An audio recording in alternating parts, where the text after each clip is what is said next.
Hi, I can do this all day. And this is Gentlemen Prefer Cinephiles, the movie podcast. I'm Charlie. Hi, I'm Erynn. Fantastic. We have a special guest today. Hi, I'm Kat. Yes, Kat. Introduce yourself. Tell the people a bit about yourself. Okay, well, I'm Kat. She's the biggest Marvel fan we know. Yeah, I've been following Marvel movies since I was, literally 12. Yes. I mean closely following. I've been to every midnight premiere since Iron Man 3. Oh my god, I didn't know that. That's amazing. No, I'm really, no, I know a lot. I'm ready. I'm here for the cinematic universe. Yes. What are you doing over there? Alright. I was letting it burp. I just look over and Charlie has turned his back to us. Starting from 18. Wait, so what we're gonna do today is we're gonna rank all the Marvel movies in order to celebrate I almost said Age of Ultron. Avengers Infinity Ultron. How do you guys think it's gonna be good? Avengers Electric Boogaloo. Do you guys think it's gonna be good? I'm excited. I'm really nervous because I think that someone's gonna die. Well, People I know someone die. has to die. Really? Yeah. Oh, yeah. Did you say people should die? Listen, people do die, and sometimes Too they many should. characters. Let me tell you, I don't feel anything anymore.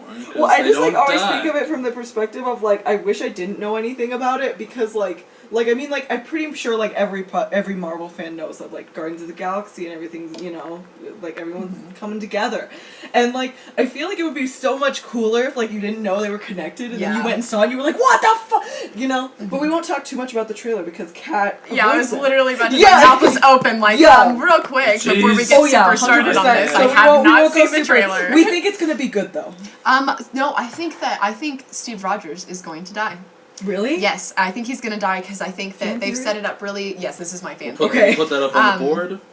Because I think that they're setting up really well for Sam Wilson or Bucky Barnes to take over as Captain America like they did in the comics, and especially Sam Wilson. And I think that Steve is either gonna die or he's gonna. Well, I mean, it's also set up too for Steve to go into Nomad, which is what he was in the comics, but he didn't believe in being Captain America anymore. So even if that happens, we would still have Steve Rogers, but I just don't think he's gonna be Captain America at the end of Infinity War. Man, that's so interesting. I hope if they do that, they don't pull a Justice League and have him with a bad mustache and he's in PA at the end and it's I'll have his good weird beard. Jesus. Weird Jesus. For no reason. No, I have a pretty wild prediction about who's gonna die in Tell me it. Tell me. I think Ant-Man. I think that call me crazy. I think that Thanos might not make it through this movie. He will. I'm gonna be so angry if he part doesn't. Because you know what? He's been being set up since Avengers, and I've been very upset that he hasn't been brought up since Avengers. Well, what if it's Desolation of Smog? What if that's what we get, where he dies in the first 10 minutes, and there's actually someone way worse, and then all of a sudden everything... I would be so shook. I didn't even thought about it. Iron Man 3, and it's just I'm an actor. King the Conqueror. Oh my god. So I haven't seen Ant-Man or Thor Ragnarok, so I'm not gonna contribute to the first two. So just a heads up, everybody. I haven't seen Ant-Man or Thor Ragnarok. I'm really dragging my feet about Ant-Man because I just think he's so lame. It's so good. It's really good. Is it good? No, Okay. everyone was surprised because I remember going him to for it. being Ant-Man. Oh my god. No, that's what everybody thought. I remember the week when it was coming out. I'm like, I'm not coming to school on Friday because it came out when I was in high school. And I was like, I'm not coming to school on Friday because I'm going to go to the midnight and I never go to school the next day. And I was like, it's going to be terrible. And I was like, I did watch the Ant-Man trailers too because it just didn't matter to me. And excuse me, I'm so sorry. What were you saying? I let myself watch the trailers though, which was crazy. Yeah, because I just didn't care so much about it, and then I actually went to go see it, and I was like, wow, this was amazing. It was really good. No, it was done and fantastic. I didn't see Ant-Man, and then when I saw him in Civil War, I was just eye rolling the hardest at all of the jokes he made, and so I was just It's pretty endearing once you've seen. Really? Okay. And well, for the first 5 minutes, I felt really bad because I was just to pull up that Spider-Man vine. I was just who the fuck? Who is this? Well, what I like about the movie Ant-Man is that it's kind of like a heist movie, so it feels a bit different. Yeah, so. Pretty solid. We can talk about Ant-Man more a little later, though. You guys want to get into that? We're gonna rank all the Marvel films. Starting at number 18. Cool. Kat, why don't you start us off? 18. Oh, I should have counted these to make sure I have all 18, but I guess. Do you want to count them really quick? Okay, yeah, I guess I am. Slay. We also edit the podcast, so don't worry about anything. Yeah. I've seen all of them. Great. As it turns out, I've seen every Marvel movie still so far. I Slay. obviously also have. It's I'm a loser. I'm just kidding. 18 18 for me is, and I hate it, and I'm so sad, but it's The Incredible Hulk. Oh no. Oh no, I feel you. I love Bruce Banner, but I Uh-huh. hated the actor that was in The Incredible Hulk, and he didn't bring Bruce Banner real for me. And Bruce Banner has a place in my heart, and he just didn't do that. And like, Well, how much do they set up of the Marvel? Like, because I mean, I rank it pretty low too, but like, I don't remember it being super connected. I feel like people just like kind of like. well, Tony Stark is in the. Oh, he's in it. credit. Oh my he's god, in the end credit. Maybe yeah. I missed the end credit scene. Oh 'cause no, I was, he's like, in it. the They whole bring him time- in as the consultant. He It's like literally the just biggest comes lead into up. a bar and he's It's- all yeah. like, "Oh, you got a green friend problem." Just like, I don't know. Which, and I love that because it set up Tony and Bruce's friendship, which is. It's I a love real that. good. It's such a good friendship. Yeah, it is. It really is. Some would say it's a relationship, but it's, No. that's just everyone's entitled to their own theories. That's all. Okay, well, Which that we'll theory talk is- about. My number 18 is Iron Man 3. I disliked that movie. I was pretty disappointed. in I made a myself. really confused face, and then I realized I put it the lowest on my list too. Oh And my I gosh. love Iron Man. I just don't It's think so that it's high very on my funny, list. and I think that like I I'm don't know. offended. I didn't. Well, that's fine. I think like I just really don't like. I don't like. I don't know. I'm thinking that I ranked it this low not because of anything that has to do with the film itself, Pepper but pots. because of just I Yeah, straight it's up literally hate it's the Pepper ending of in the it. film. Like it's the ending the of the film. worst. She's the worst. Um, She's terrible. She's abusive. She's See, like but- an, huh. Pepper doesn't even break the film for me. It could have all been the same. It's just if the ending had been different, that film probably would have been in my top 4. Yeah, that makes sense. That And makes because sense. the character development for Tony Stark throughout that entire film is amazing. It's like we actually see how the heroes like have to deal with like PTSD, like from things that are like traumatic for them. Yeah. And I love that, and I loved how it dealt with like how Tony Stark is just a super anxious person. And we like finally got to see past the whole asshole facade, and I love that so much. And then the end of the film was like all this progress that he made just got tossed in the dumpster for this girl who's not even treating him right. Exactly, and like also like in the stuff with the villains and like all the what is his name? Oh my god, I forget. Ben Achilles- Kingsley. Oh, okay. It didn't. I wasn't upset about it. I thought it was pretty. I thought it was fine. Mhm. I thought it was totally fine. Yeah, but like I was just like Gwyneth Paltrow the whole time, and she gets like crazy powers at the end for no reason, and I was just over it. Like It's just, Tony Stark deserves so much better than Pepper Potts. 100%. Yeah, Who does no. he deserve? Steve Rogers. Sneak peek. Sneak peek For the end of the for that future. I'll get more into that when we get to Iron Man 3. agree to disagree though. Okay. Anyway, so yeah, yours 18 is Iron Man 3. So what is your 17, Kat? Thor, the first Thor movie. Yeah, I just What? like it's not that I hated it, like, cause like you guys are like the last ones I just didn't like. And Oh, I'm, like, yeah. I loved all of them. Yeah, yeah, like yeah. I Okay, that do makes like sense. all of them. It's just out of all of them, I like Thor the Yeah, no, that makes less sense. than all of the My rest of 17 them. is also the first Thor. Nice. This is an outrage. It's just kind of bland. You know? Yeah. It's just like nothing really happens. It's a superhero movie. It was just a Yeah. little. I'll talk about it a little bit more in my Super reasons why I cheesy. like it, like way later, because it's really high on my list. Yeah. I just think it's like watching Shakespeare. I mean, you know, like Shakespeare in the it's Park? just- I love Shakespeare's Kenneth a little Branagh. bit more lively. than Kenneth that, Branagh though. is such a good director. So- God, guys, it's so good. I I'm love all the sorry. like royal But- argument stuff. Anyway. Well, now, Erynn, you can start on your Yes! 16. So my 16th pick is Iron Man 3 for the reasons I stated earlier. Alright. I was like, I reacted pretty big to Charlie ranking it low, and then I like looked down at my list and I was like, oh. Out there it is. Oops. So yeah, that's fine. Mine's Thor the Dark World. Mm. Yeah, Alright. yeah. Anything to say Anything about else? that? It's just that's it. Anything? I mean, like, there's not much It to doesn't say. even deserve to I mean, it was better than the first Thor movie. Yeah. It had a little more. It was a little funnier. It had some good singers in it, and I like the. I liked Thor's interaction with other characters a lot more in that one. Yeah, that's. Oh, I loved Loki. Loki had some good plot development in it. Although after that movie, I was really over Loki because I feel like Loki was just so overexposed. Everyone's like, "I'm such a Loki fangirl. I'm part of Loki's army," No, and it was like. I think Loki is one of those characters that people ruin a little bit. Yeah. No, after Thor 3, it came back, I felt like I was like, okay, I'm comfortable liking Loki again. But I don't feel like it's problematic for me. yeah, to like after him. Thor 2, I was like, I'm gonna step Oh my back god, from and Loki I was a like a lot. huge Tumblr person, and like my Yes, friends and that's I, exactly we would it. write fanfic. Hi Watson, if you're out there listening, I won't reveal your identity. But we used to text like like fan fiction back and forth, Yeah, and it was yeah. always like Avengers fan fiction, and like.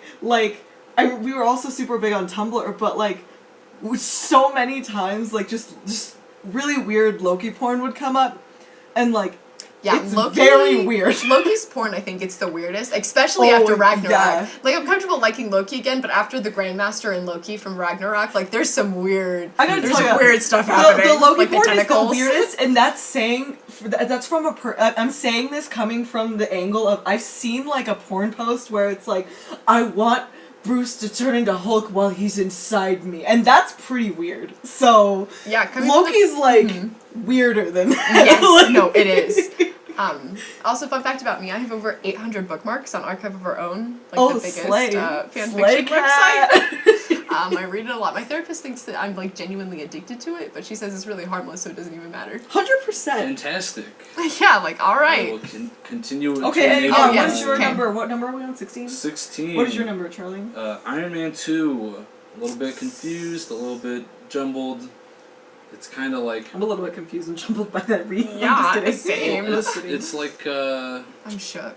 I don't know. I just feel like I didn't care that much about the story, and I like Sam Rockwell a lot, but it was weird how they just kind of threw him into a scene and they're like, improvise, go, and then he's doing it and he's just like, oh, what, bird this, bird that, and then, like, what's his name, the wrestler, he's like, I want I to mean, borrow thought of the... Guardians of the Galaxy, and that's Yeah, not Lord. correct. Which wrestler are we talking You gotta about? be more specific. Mickey Rourke. Yeah, I just thought it was kind of... I mean, it was fine, but, you know. I'm gonna get into that later. That's fine. Sure, Yeah. yeah. I'm gonna unpack that later. Okay, what number are we all on? 15 now? 15. Okay, I'll go into 15. My 15 is Thor: The Dark World. And I will say, the thing that bothered me about Thor: The Dark World was like the twists and like how many times it could have ended. I was can we just like move this along, please? It was a lot. It was a lot. It was just, the pacing was pretty bad, and that's kind of my reasoning for like liking it least. Yes. Yes. That's all I have to say about Thor: The Dark World. Mine's Ant-Man. Mm. It was it was good. Yeah. But, I'm like, gonna go see it now. Like, Kat convinced me. Yeah, it's good. It's just I'm like no longer gonna shame superpowers. Just kidding. it's good. Like his daughter is just like his interactions with his daughter are just very genuine That's good. throughout the whole thing, and I think that's what really made it too. Mm. Yeah, my 15 is also Thor: The Dark World. All right. I like when they align. It's Nice. better than Thor because it does a little bit more of the high fantasy stuff, which I like more. It's not that much better. It's pretty good, but you know, it's another one that's just kind of a little forgettable. Oh, I have to say too. Can I also tack on the weird philosophical stuff? Also made me like I wasn't super sold on the weird philosophical stuff. When Natalie Portman's like being like Into the ether. Yeah, and they're like, this is just like science for like insert like really like vague dialogue about how it's the same. I was like, I think they were just trying to hype up the Infinity Stones. Oh, that's true. Yeah, I think that was what they were Just trying like, to yeah, do. we'll just put it in They here. could have done it better. Yeah, because too. I wish it was more specific. Because I really like when things are really specific Like when the about lore building gets lore. into it. Yeah, 100%. Because then That's- I have that's more what I love. respect for it. You know. They should have given Christopher Eccleston a better character. Oh, Yes, He looked really yeah, cool yeah, as, I like, agree, the I elf agree, guy, yeah. but like, there's nothing to him. It was very Oh one-dimensional. Oh my gosh! Quick question to deviate a little bit. What do you guys think about that whole thing with a lot of people considering some of Marvel's supervillains, sorry, to not be super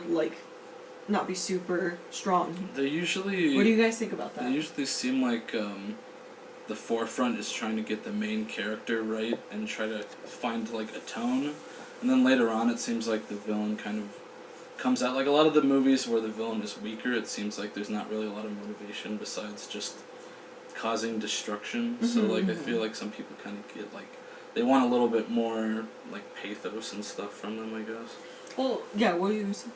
So the thing about Marvel villains that I really do enjoy about the villains is they're very dimensional. They are very much just people who are doing stuff, and they have a lot of folly, and they have just a lot of places where they go wrong, and where and where they just can't be quite as heroic, I guess. Yeah. And so that's just kind of what they have to turn to. They're just so dimensional, and I think that that's what Marvel really has going for them.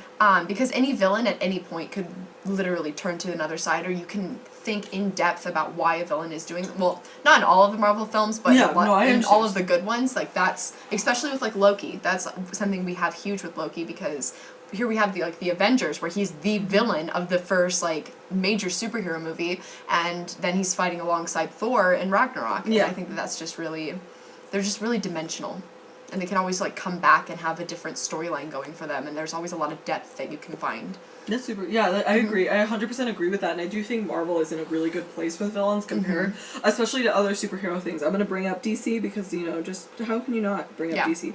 I think DC does this a lot worse. I mean, I think they're a lot worse off in terms of this than Marvel, but I do see Marvel kind of falling into these same traps. Yeah. And it's like every single conflict almost every single conflict they present, it's like this is either world ending or this is like the worst thing to happen to humanity ever. Yeah. And how many times can you have that without it being like are you sure? Like, are you sure this is the worst thing to happen ever? Wasn't that the last, 7 times? But, it's just... I'm hoping that Thanos kind of, Yeah, hopefully. Yeah. reinvigorates that. I feel like I stopped feeling a lot of stakes in Marvel movies nowadays, just because the stories are so standardized that you kind of know the structure.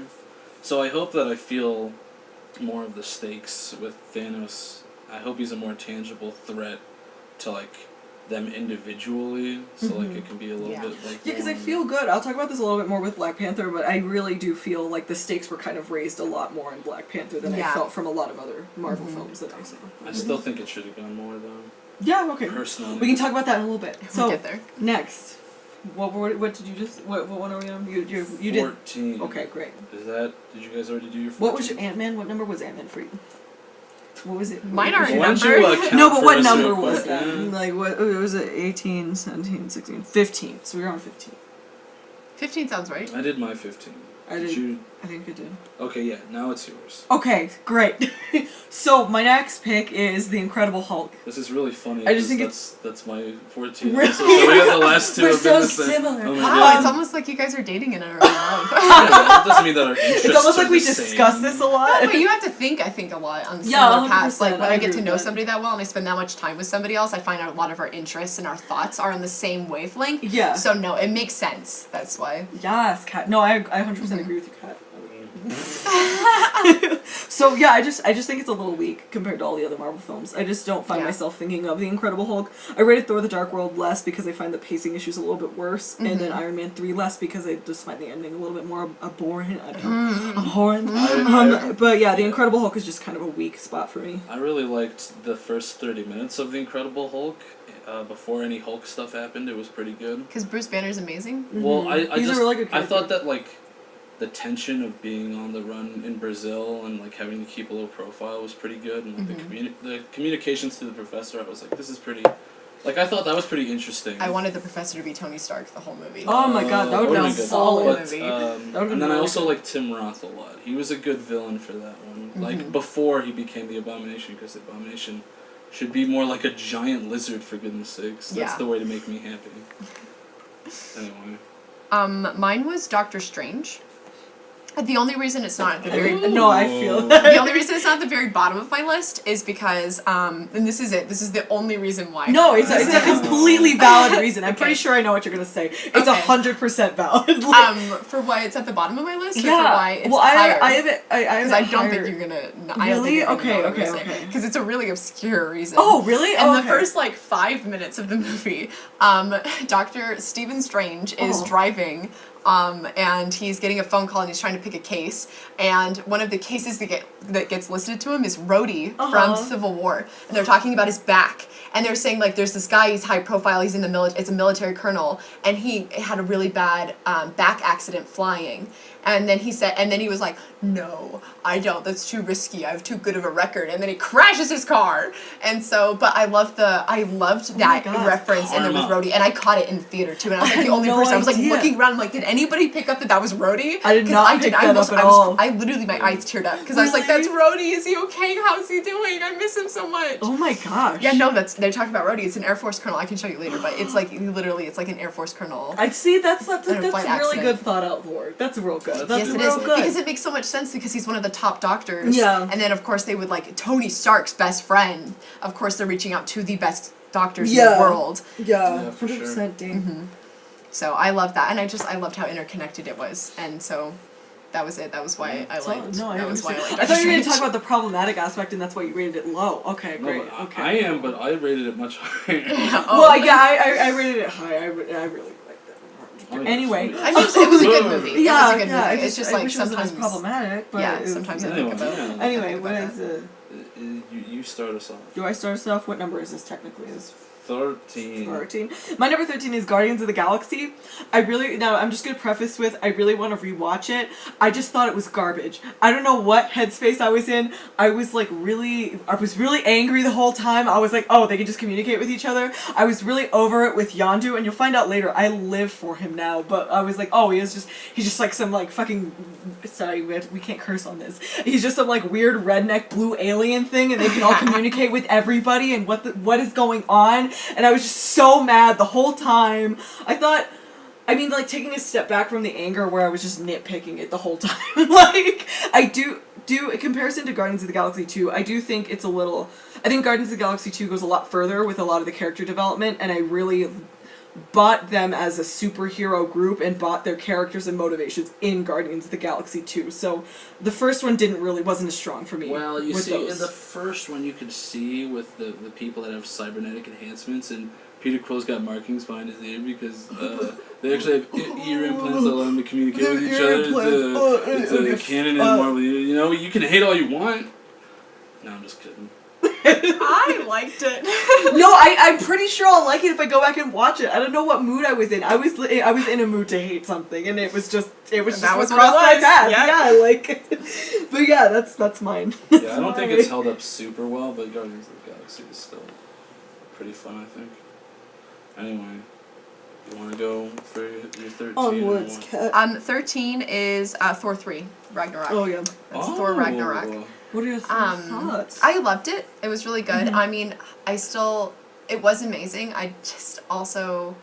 I don't think it was as good as like some of the other ones in the cinematic universe were. Mm-hmm. I don't know. I really do love it, and I love that we get to see two Avengers interacting the way that they do. And I really love Bruce Banner so much, and I love that because they're probably never going to do another Incredible Hulk, and I love that we did get to see something that was very much featuring him and like how Bruce is navigating the world, I guess. And it was directed really well, and I really loved like the jokes that they had in it and how it was done cinematically.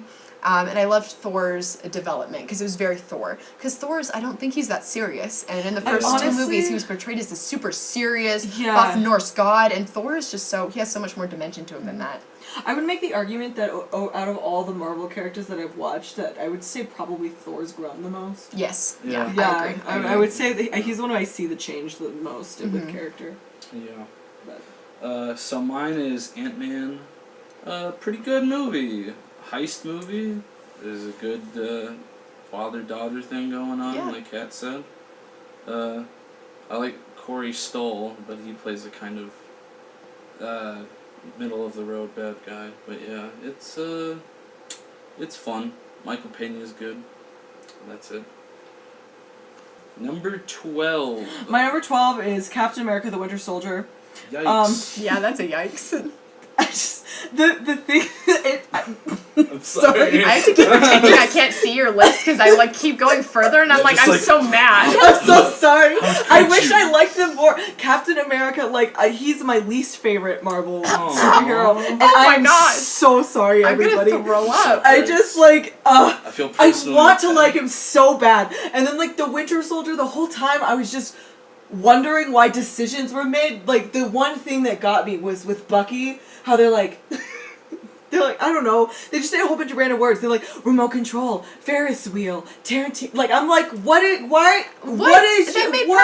It made sense to me. It didn't make any sense to me. I was so confused. Those were like the trigger words to reset, because it was I understand that, but I would wish they took some I wish one, it wasn't so long, and then it wasn't like 5 minutes. Yeah, but the edits are great. And then two, I just like wish it was like thought out a little bit more, because you know I'm looking at these films like everything is meaning, so when they're just like throwing out all these words, and I don't know, I'm just gonna like have to totally disagree with you on know that one. that's totally fine, Kat. That's totally okay. I don't find I don't really like Bucky either that much. I don't know. Yeah, I just Captain America is just I'm so sorry, guys. No, you don't need to rethink our friendship. We still love and Kat, respect you. you're like, you're not gonna produce me. Yeah, no, you're not. You're not. I'm not doing my summer project now. Erynn, we Don't like Bucky Barnes. We respect you. Guys, I'm sorry. I'm sorry. We That's respect Steve your Rogers' taste. best friend. A lot of people ship Don't Bucky and Tony together. It's what is it? It's one of those it's unspoken Iron things, Winter? I guess. Winter Iron. Have they That's ever a little spoken extra. to each other? Well, also, I find it weird when people ship Bucky and Captain America just because I see them so much as They're siblings. brothers. Yeah, They're yeah. brothers. I just feel weird. Well, I about guess it, I should but- just give up on my dreams then. guys. Let's drag Charlie now. Let's use this drag moment Charlie. to No, I can take shift the- I- blame from Man, I Erynn hate not that liking guy. Captain I America. wish that he was gone. Well, I mean, it's like there's nothing wrong with Captain America in and of himself. I just don't really like his movies that much. You know, like it's just I don't know. I'm gonna get into that in a bit. No, that's okay. That's No, okay. but I'm sorry, something- Kat. I hope we can still be friends. I guess. I'm serious, Kat. Don't be vague. Something I had to confront about Bucky and Steve for a second here, talking about them being in a relationship really fast. Really early on, I had to confront, because obviously I've been reading Steve Tony / fanfiction since I was 12, whatever, too young. And so I had to confront the fact whether I really just wanted Steve to be with Tony, or and I just didn't want him to be with Bucky, or whether I actually thought they were siblings. And I have aligned and confronted that and dealt with it, and they are definitely siblings, because even now reading fanfiction where Bucky is totally dead, and it's we fooled around when we were kids. I'm like, did you though? Because you were brothers, and that's a lot. That's a lot. Yeah, I just feel so and even before I really tried to think it out, anytime it was brought up, I just got a weird feeling about it, almost like you would get if you're not the only one, you know what I mean? You know what I'm saying? They're brothers. No, they're not. They're two separate Can I still people. produce for you? From different Yes, backgrounds. friends. I don't know about Charlie. Yeah. Fine. We took the. I'm sweating and the blame's off me. Okay, who is next? Who is next for this? Who's next? Okay, maybe me. I guess I'm just gonna go Do for it. it. Mine was the first Guardians of the Galaxy. It was good. No, I really do love it, and it was my mom's favorite movie. Just in general, let alone in the Marvel Cinematic Universe. And her favorite character was Rocket. And so I don't know. So that movie just does have a very special place in my heart. And we have so much Guardians of the Galaxy stuff in my house, and it was a good movie. It was Trash Panda merch. Yes, yeah. There's a lot of Rocket. And my mom was weirdly obsessed with raccoons after the movie came out. Yeah, it was really funny. But when I went to Disney, I got her a lot of stuff for Guardians of the Galaxy 2, and that actually was my favorite. That's my favorite ride at Disneyland. Oh, that's is Mission Breakout. Hurt. Yeah, that was a cool scene. Yeah. So mine is Avengers: Age of Ultron. That movie was okay. Okay. That's it. I you just got a little real and into it. You're like, that movie's okay. It was okay. Yeah, I mean, we're at that point in the list where movies are just okay. Well, it's difficult because when you get to the middle, it's how do you rate things you see as the same and decide the order? But yeah. You know. James Spader was a robot, and that was I'll talk about that in mine. I thought he was very good. I'll talk about that. I know you didn't like it. I thought it's fine. You said a So lot. it just got so You high. say a lot of I thought it was shady fine. comments about him a lot. Don't pretend like you don't. I just feel like everyone shouldn't be making jokes all the time. That's all I'm saying. Yeah. Okay. I like their Woody Zingers. That makes sense. Whatever. It's fine. It's just I wouldn't be doing that in that situation. Which I'm not a superhero, so screw me. But Oh my God! Can we divert? Sorry, I don't mean to keep taking us off track, but can we talk about that commercial for the game where I was literally ready for a U.S. Army thing to pop up? Okay, but that would have recruited me. That would It was have recruited hilarious. me. Well, I just thought it was so funny because I was like, why are they taking this such a weird pathos direction? I would play the game if they took this a different direction too. Oh, I'm gonna download it right now. I'm downloading as we speak. Is it an app? Will you describe it? Yeah, you should. Oh, is it? What's the? Trailer. Can you first tell me what it is before we get into this? Because I'm gonna download it right now. I want to be a shield agent. See that it was for people like me. That was exactly what it was for. So it's basically like a U.S. Army ad with like the cheesy narration and the horn music, but it's a shield agent who's going out with the superheroes, and he's just like, the thing that's the same between us is that we both chose to be here. Oh, that's interesting because I know what game that is. And then that's well, and it's just like he's just an average Joe, and he's like, I don't have powers, really good but rating. I still try. And I was like, what is going on? And then like all the superheroes are getting ready as he's like narrating, and I was like, what is this? Yeah. I was like, I thought I went through a wormhole to like another dimension. I was really confused. I want to assemble my ultimate squad. See, the problem with games where you have to assemble your ultimate squad is that I'm gonna pick the OG6 every time. Honestly, I'm gonna, yeah, that's true. Did you guys ever play Marvel Ultimate Alliance? I thought you were gonna say Avengers Academy because I was like, no. every day. I was like, every day. I was a little bit before that. It was Marvel Ultimate Alliance, and it was the shit. Cause like there were so many superheroes you could choose from, and like you could unlock all their alternate costumes and all that stuff, and you just like, I don't know, PSP guys, you know what I'm talking about? Mm-hmm. All right. What is your picture on? I think I already said it. It was Age of Ultron. Oh yes, James Spader robot. So we're on 11 now. Here we go. My 11 is Captain America: The First Avenger. Fine, I guess. It's alright. We're so already mad. moving past it. We're already moving past it. I don't know. Yeah, it's just Captain America: The First Avenger. It's alright. It's alright. It's not that It's okay. You don't need to explain. It's fine. You're supposed to comfort me right now. Like, that's my question. It's like, I'm just here alone. Like, who's supposed to comfort me after, like, somebody who I trusted? Erynn, you gotta give her, like, a hug or something. No, I'm too mad. I'm just, like, out here dying. Don't die. Thank We you. all love and respect each other, so we're not gonna I was gonna fall say the apart. SpongeBob quote for a second. I was like, you do care, because Kat and I just got a huge fight. That's fine. She's gonna be a huge fight. So this podcast is tearing our friendship apart. It's tearing our friendship apart. You heard it. You're hearing it This live. is a terrible idea. We're not gonna have any guests on the podcast after this. No, I'm just kidding. So- Sorry, Vince. You Sorry, haven't Vince. episode yet. Just kidding. Number 11. Like Guardians of the Galaxy 2. Wait, say number 11 and then go. Number 11. Guardians of the Galaxy 2. I think that one had a lot more character development. See, something you're gonna learn about me is that I love character development. I am a slut for character development. I love getting understanding how characters work, what makes them happy. Wait, sorry, Kat. I What's don't mean to happening to distract you? you. No, it's okay. What is happening? I don't know. Is everything okay? Are you alright? His dad just texted him, "Are you home?" And they live in Castle Rock. Well, like a little bit farther up past that. Like Parker. So. Anyway, sorry. That's where Parker is. I really liked your explanation. Okay, Guardians of the Galaxy 2, you're a slut for character development. I just really love getting to see characters grow, and that's when I really learned to love them as people, is when they just become people, and then I can imagine how I would interact with them, I guess, which is nerdy, but I'm into it. No, it's great. Yeah, no, and in that one it just had so much about the characters, and I really related to Peter Quill in that one because he had to deal with confronting his mom, the death of his mother, and his father being crazy, and that was a crazy reveal. Yes, also, it was. I was that was insane. I knew it was coming. I knew his dad was because I read the comics. Oh yeah, so I knew his dad was going to be freaking nuts. I always have that image of him making out with that weird bug thing in my head, and I'm always just oh yeah, that's with you forever. It's terrible. Okay, but you have to remember they did more than kiss. Oh yeah, because they had to have a kid so he could see you. But okay, just wanted you to remember that.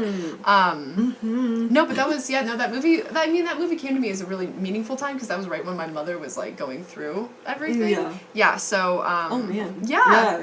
I didn't even think about that with Guardians of the Galaxy. Oh no, I was sobbing in that movie. Oh my god, Kat, I'm so sorry. It's that's the thing about Marvel. It's just it's always been there for me, and no matter what happens or what time I'm at in my life, I'm sure when I go see Infinity War, it's it's gonna just line up with everything that's happening in my life right now, and that's just what Marvel always does for me, and that's why it'll always hold a special place in my little heart. Anyways, but I love Guardians of the Galaxy too. It's very good. I loved his dad being the villain. I think that it was just done so well, and I loved Yondu. Oh my gosh, obviously, Kurt was such Russell a good... did such a good job. Yeah. I was really shook about it because I haven't seen Kurt Russell. Oh my god, what am I talking about? He's in your favorite movie. He's in my favorite movie of all time. I just suspended so much disbelief that I just didn't even. I just didn't even connect him and Kurt Russell. He just became ego. Yeah. Anyway, it is very good. Yeah, and I loved Yondu, and it was so good. It was such a good redeemable. I know there are some people here who particularly really loved Yondu. Woo. I don't know what it was and then it's. I think he does a smile and a point in point of view shot in the camera, and I was just like, Daddy. Yeah, literally, I was like. Oh, hi. Your father, what's your buddy, name? I heard somebody the other day. Oh my god. Oh my goodness. I just threw Charlie's book out of his novel. I threw Charlie's novel out of his hands.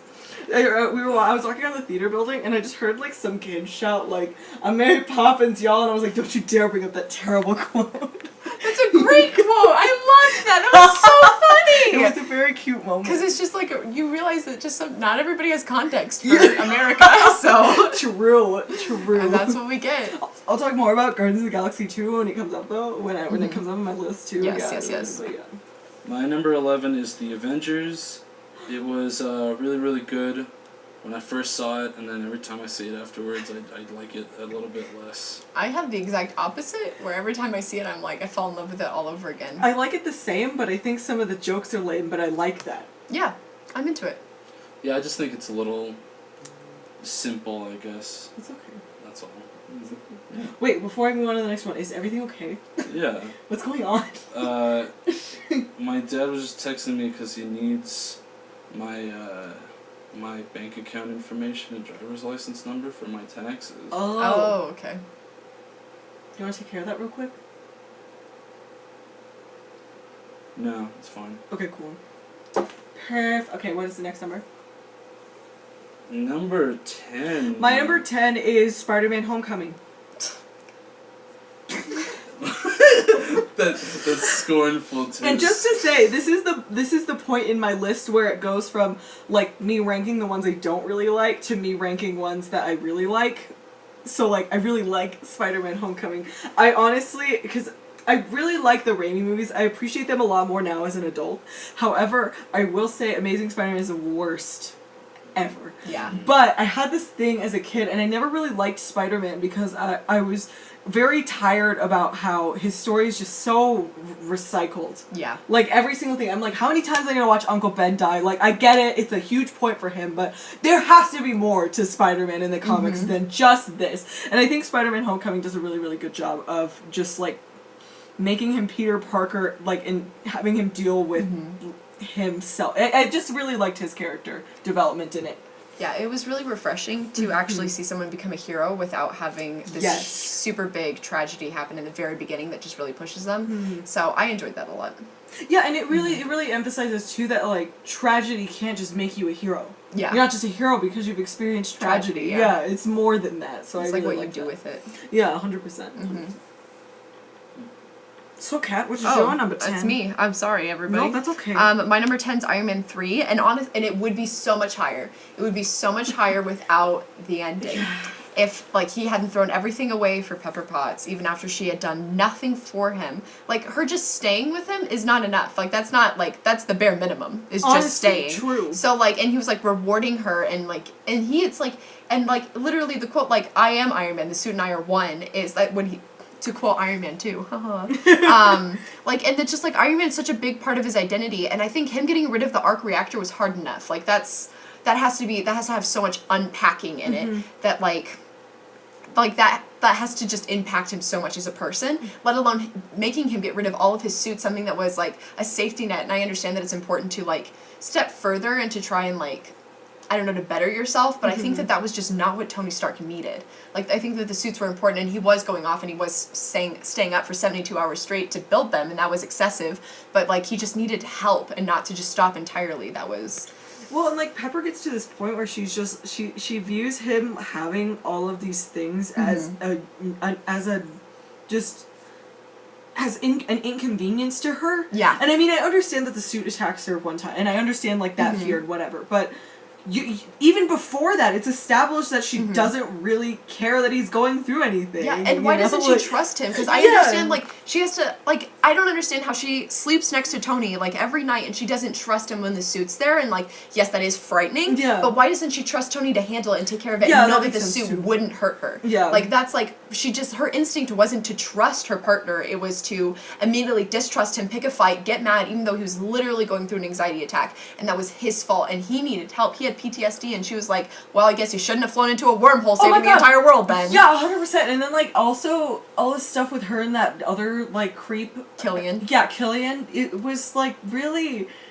It was really telling as to who she is as a person. Yes. Because she's just immediately, like, getting all intimate with him, and they don't have, like, an established polyamory relationship. They're, monogamous they're very to each other. monogamous. So I was like, what is going on, Pepper? Your boyfriend is literally having PTSD, can't sleep, and you're just, like, over here about to, like, F some other guy? Like, and, what? She just doesn't treasure Tony Stark either. Yeah, exactly. And that doesn't help Tony because Tony already thinks so low of himself. And then, like, there's so many people out there like, are you sure about that? Are we watching the same movies? Tony Stark is so self-absorbed, arrogant. Tony Stark is my like, favorite, and yes, that's a completely same, wrong reading same. of him. I Oh know. my god. And it's like, how, like, that is just such a facade of Tony Stark. Like, he grew up all of those years, like, in... like the press with Howard Stark being his father and like his mother with the Maria Stark Foundation. He was constantly going to galas, being in the press, and he was a child prodigy, and he was just constantly like in articles and all this stuff. So he had to learn how he's supposed to behave in front of other people, and he has this huge like suit of armor that's not an actual armor, and that is his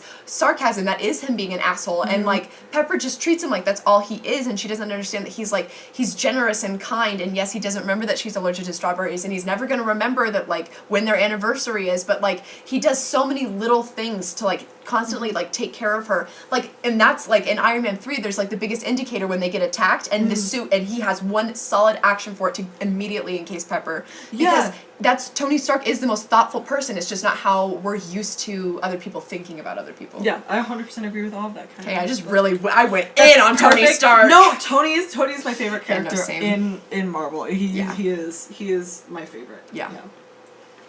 So Charlie, what do you have to say about any of that? How are you? No, that was a lot.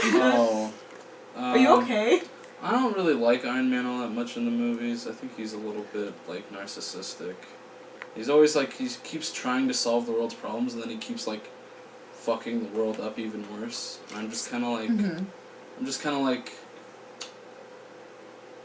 somewhere between all that. He just keeps acting really arrogant, even if he is or isn't. I'm just kind of like, what are you doing? Anyway, my number 10 is Guardians of the Galaxy. Guardian of the Galaxy. There's only one. There's only one. I don't know what happened to the rest, but they're all Thanos, I guess. The Guarded Bunch band. Yeah, this one's pretty fun. It had like some good funny moments and stuff. Some fight scenes. Some Did you say Guardians of the Galaxy 1 or 2? It's the first Oh, okay, one. sorry. I missed it, sorry. Yes. Wunderbar. Yeah, I thought it was pretty good. It's pretty solid. Yeah, it's pretty, yeah. I'm pretty sure I'll like it after a rewatch. Yeah, after you rewatch it in a better After mindset. I rewatch it in a better mindset where I'm not angry. Not so mad all the time. I didn't mean for that to be so mean. Yes, you did. No, I'm just kidding. No, you're my favorite. That was a pretty good shade throw, though. That was Thank solid. you. 10 out of 10, Sometimes you just gotta throw some. Yeah, It's too sunny in here. You gotta be clever to throw shade, honestly.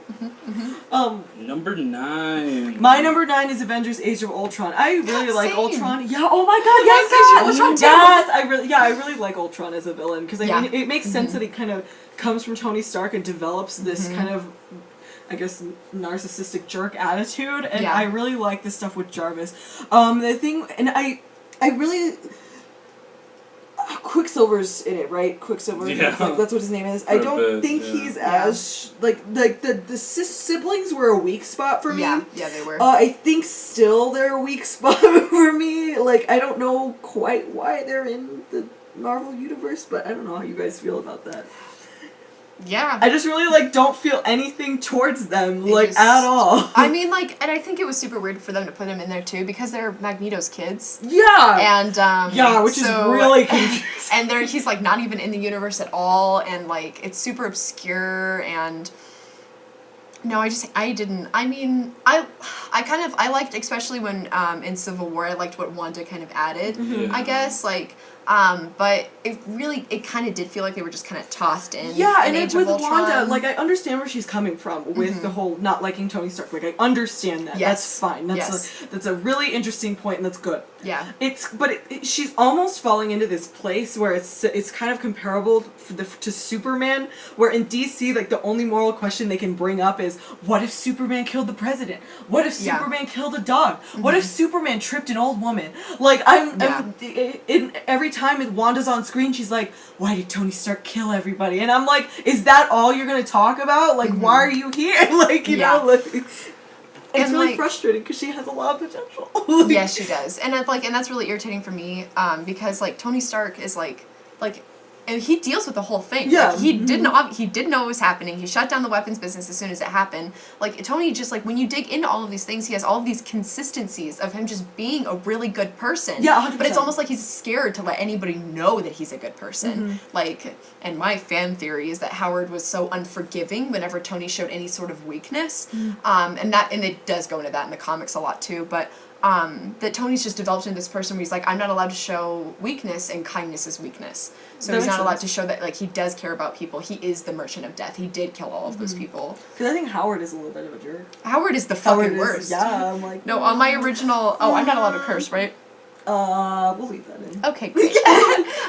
No, on my original paper, which I left on my stupid couch, it literally says, like, in size 25 font at the end, like, Howard Stark is the worst. Yeah, honestly, Like, yeah. I mean, and I mean, I'd like, if I go into Infinity War and it's, again, like, why did just Tony Stark do this? I'm gonna just eye roll and be like, I just gotta take care of myself. there are so many other characters that have so much more that can Like, have this screen time. Yeah, like, Steve and Rogers messes up just as much as Tony Stark 100%. does, but he's Captain America, so... Yeah, and I feel like, okay, I can talk about it more when we go to Civil War, Just but I looking at feel Charlie's like face. I feel like a little like I feel like a lot of people project this thing onto Captain America where it's we like haven't even gotten to Captain Civil War America is like the moral superior Yeah. everything, and I really want to discuss that when we get to Civil War. I've got a because- lot to say because this is man. my dynamic. Charlie, what do you have to say? Are you okay over here? So my number 9 Are you pick, wait, no, are you okay? Is everything alright? Do you need to go deal with this stuff? You're being really quiet. I'm just making sure. it's fine. Okay, cool. Anyway, start over, sorry. So my number 9 pick is Captain America: Civil War. Oh, Ooh, there it is. there it Yeah, this rolled movie. right up. This movie's pretty good. The bad guy is kind of so-so. The plot is pretty bare. Oh my god, who so did the bad guy end up being? I'm so sorry. Solo. Oh, okay. It was, okay. I feel like I'm just like- ready with It all was this Fred- it was information. Frederick No, I Zoller. appreciate it. Oh yeah! Oh my god! Wait, what? I think it's a guy from Inglourious Basterds. Oh yeah, Yeah. yeah. He's a good actor. He's cute. He's a really cutie. good actor, yeah. Daniel Bruhl. Yeah, so it was pretty good. I liked it. I thought that, I don't know, some of the political aspects of it I didn't think really worked because it's really weird when you try to bring real world politics into something that isn't really comparable to real world because, you know, things work differently for superheroes in like a superhero universe. Yeah. But you know, it was pretty good, but I didn't like it as much as the other Captain America movies. Okay, I feel like we should go into this Civil War discussion because you're Captain America. You're on Captain's sides, right? Yeah. Ooh, we're gonna Kat and I fight. are both on. Iron Yeah, we're Man's gonna side. fight. Yeah. I don't think there's anything wrong with regulation of people who have superpowers. No, I agree. Yeah, I don't think there's anything wrong with that. That makes sense. I'm pretty much like Black Widow in like the Yeah, no, I side, just yeah. like, well, the registry made sense to me because first off, it's not like the entire world has access to it. Yeah, and I 100%. understand why everybody's like kind of concerned about it, but it's not like they're gonna like go to every single person's house and be like, I think it's like if you're going to be a vigilante, we just have to know, because like what if like Yeah, exactly. No, that makes 100% Yes, sense. because, like, what if this It vigilante's also, gonna- It also holds them under government control to be deployed by them instead. I mean, but at the end of the day, like I think that that's just such a fake thing to be worried about, because like if something happened and the government was like, no, Steve Rogers, aka Captain America, you can't go respond to the situation. But that's literally what Who's gonna happened in stop the him? movie. I mean, no, it didn't stop them. Like Yeah. it didn't stop Because they them. didn't sign it. They I think it's a formality though. I don't protesting think. Yeah, I don't think it's. And what really irritated me too is that like Steve had so much against it, but he didn't try to negotiate it. He was He just a didn't- jerk the whole time. He to was like, everybody. I hate even the bare minimum of it. There's nothing you could do that would make this better. I don't even want to discuss it with you. I don't want to discuss it with Tony Stark, who I've been working with for like 10 years. I don't want to do anything. It's stupid. The whole thing's dumb. Scrap it. This is Well, just... I don't agree, only because Tony Stark pushes him really hard to sign it, even though there's stuff in there that he has reservations on. But he's pushing him to sign it there and then, because signing the first thing that's there is the best solution, apparently, instead of trying to talk it over more, which is what Captain America But it's pretty. says he wants in the movie. Well, it's established that False he doesn't act like he does. Like Yeah, I mean, no, he he just doesn't. like runs That's away because every the time situation is discussion's brought up. getting out of hand really quickly because then- of the shenanigans that Daniel Bruhl's pulling. Yeah, but Tony was doing it to protect Steve. Like, he was pushing it hard because he didn't want I think he Ross did it to try because and he was take... guilty Yeah. about the Age of Ultron thing, because that woman came up and yelled at him, and he was like, "Oh." I don't think now a woman suddenly- coming up and yelling at him. No, That's he was literally going to the tell them the catalyst. same thing. Yeah, No, yeah. he was- I think it was. I Yeah. don't think so. I think that really just like that affected him a lot, but I think that he would have done the same thing no matter what. He's just realizing how big the stakes are now, because like nobody was there to keep him in check, and like what if there are other people like him who's supposed to keep them in check? Yeah. So and Tony was, that entire movie was Tony trying to protect Steve Rogers. That entire film, he's constantly going to Ross. He's like, let me talk to them, let me meet them at the airport. Do not bring the full entire military into this. Let me try first. Like the entire time, the only thing that's stopping everybody who's not going to sign the accords from being like full on arrested with the entire force of the U.S. government is Tony Stark. Yeah. Yeah. I just feel like it's hard to push for regulation of something that is so fantastical, such as superpowers, because we're talking about the opening of the film, a terrorist with super punch gloves, dressed up like a skeleton, stealing an anthrax super duper biochemical weapon to sell on the black market, and he's got a bomb strapped to his chest that nobody knew about, that when it's about to go off, Scarlet Witch lifts him up and she But that was messes up Steve a Rogers' little- fault. Why? That whole thing was Steve's fault, because Why? he would have seen that. He should have seen the bomb, and he didn't because he brought up Bucky, so he froze. Yeah. So that was on Steve. That entire thing was on Steve Rogers. But His head was not in the field. The point is that in that situation, it could have been a lot worse Yeah. than what happened. And the reason that it happened the way that it did was because they decided to go there when they did. Under the Sokovia Accords, they could be blocked from doing something important. That's the whole thing. But anyway, no. That was a good discussion, everybody. Yeah. What do you guys think? Let us know. Either if we're listening on iTunes, email us. If you're on YouTube, just comment. Just comment. Also, okay, can we quickly switch the discussion to Steve Rogers being the ultimate moral authority? Because I think people forget that he's a human. You know, he even says himself, I'm just a kid from Brooklyn. Yeah, literally. He has no, like, political background. He has, like, no... Like, in fact, it's even kind of sketchy how he learned to fight, because all of a sudden he just had this super big body, and all of a sudden he could just do all these cool, like, karate moves. Yeah, and he was like literally like the point about him is that he came from nothing. Like, And he didn't even graduate from college Yeah. in the 40s. No, but Yeah. the point is that he was always a good person, though. Yes, But that I doesn't understand that, mean- but that doesn't... That doesn't mean It doesn't he give should him guide any every authority. single. Yeah, exactly. Yeah. Every single moral decision isn't like filtered through him to ag- decide if it's good or bad. I like, agree with that. I'm just saying that, like, I think Captain America has a good perspective on things compared to a lot of other Avengers. Like, No. as far as, you know, thinking things out in a moment. you know? well, I'm more talking about like how the fan base kind of paints him as this Yeah. morally superior figure. I Yes. disagree with that. I don't very give a strongly. fuck about them. I'm talking about when I watched the movie. I don't care.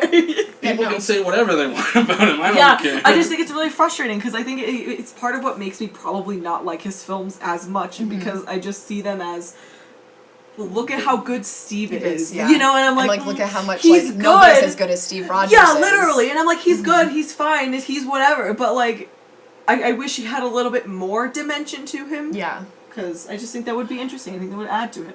Well, I think that does give him the dimension, is the Me fact too. that he has this, like, complex... Well, yeah, That's really my two interesting. favorite That's super heroes are interesting. Tony Stark and Iron Uh-huh. Man.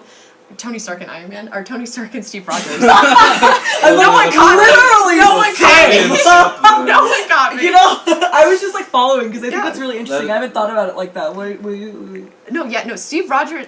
Okay, both of them together. I think that I adore them, and who I am today is very much a mixture of who the two of them are, which is I'm going to talk about that later when we get to one of my other picks. But no, but I do love Steve Rogers, and he has a lot to bring to the conversation, and especially because because he's a good person. It's his heart is what matters, and even though he's made he hasn't had good, I don't know, it's like all that superhero crap. Yeah.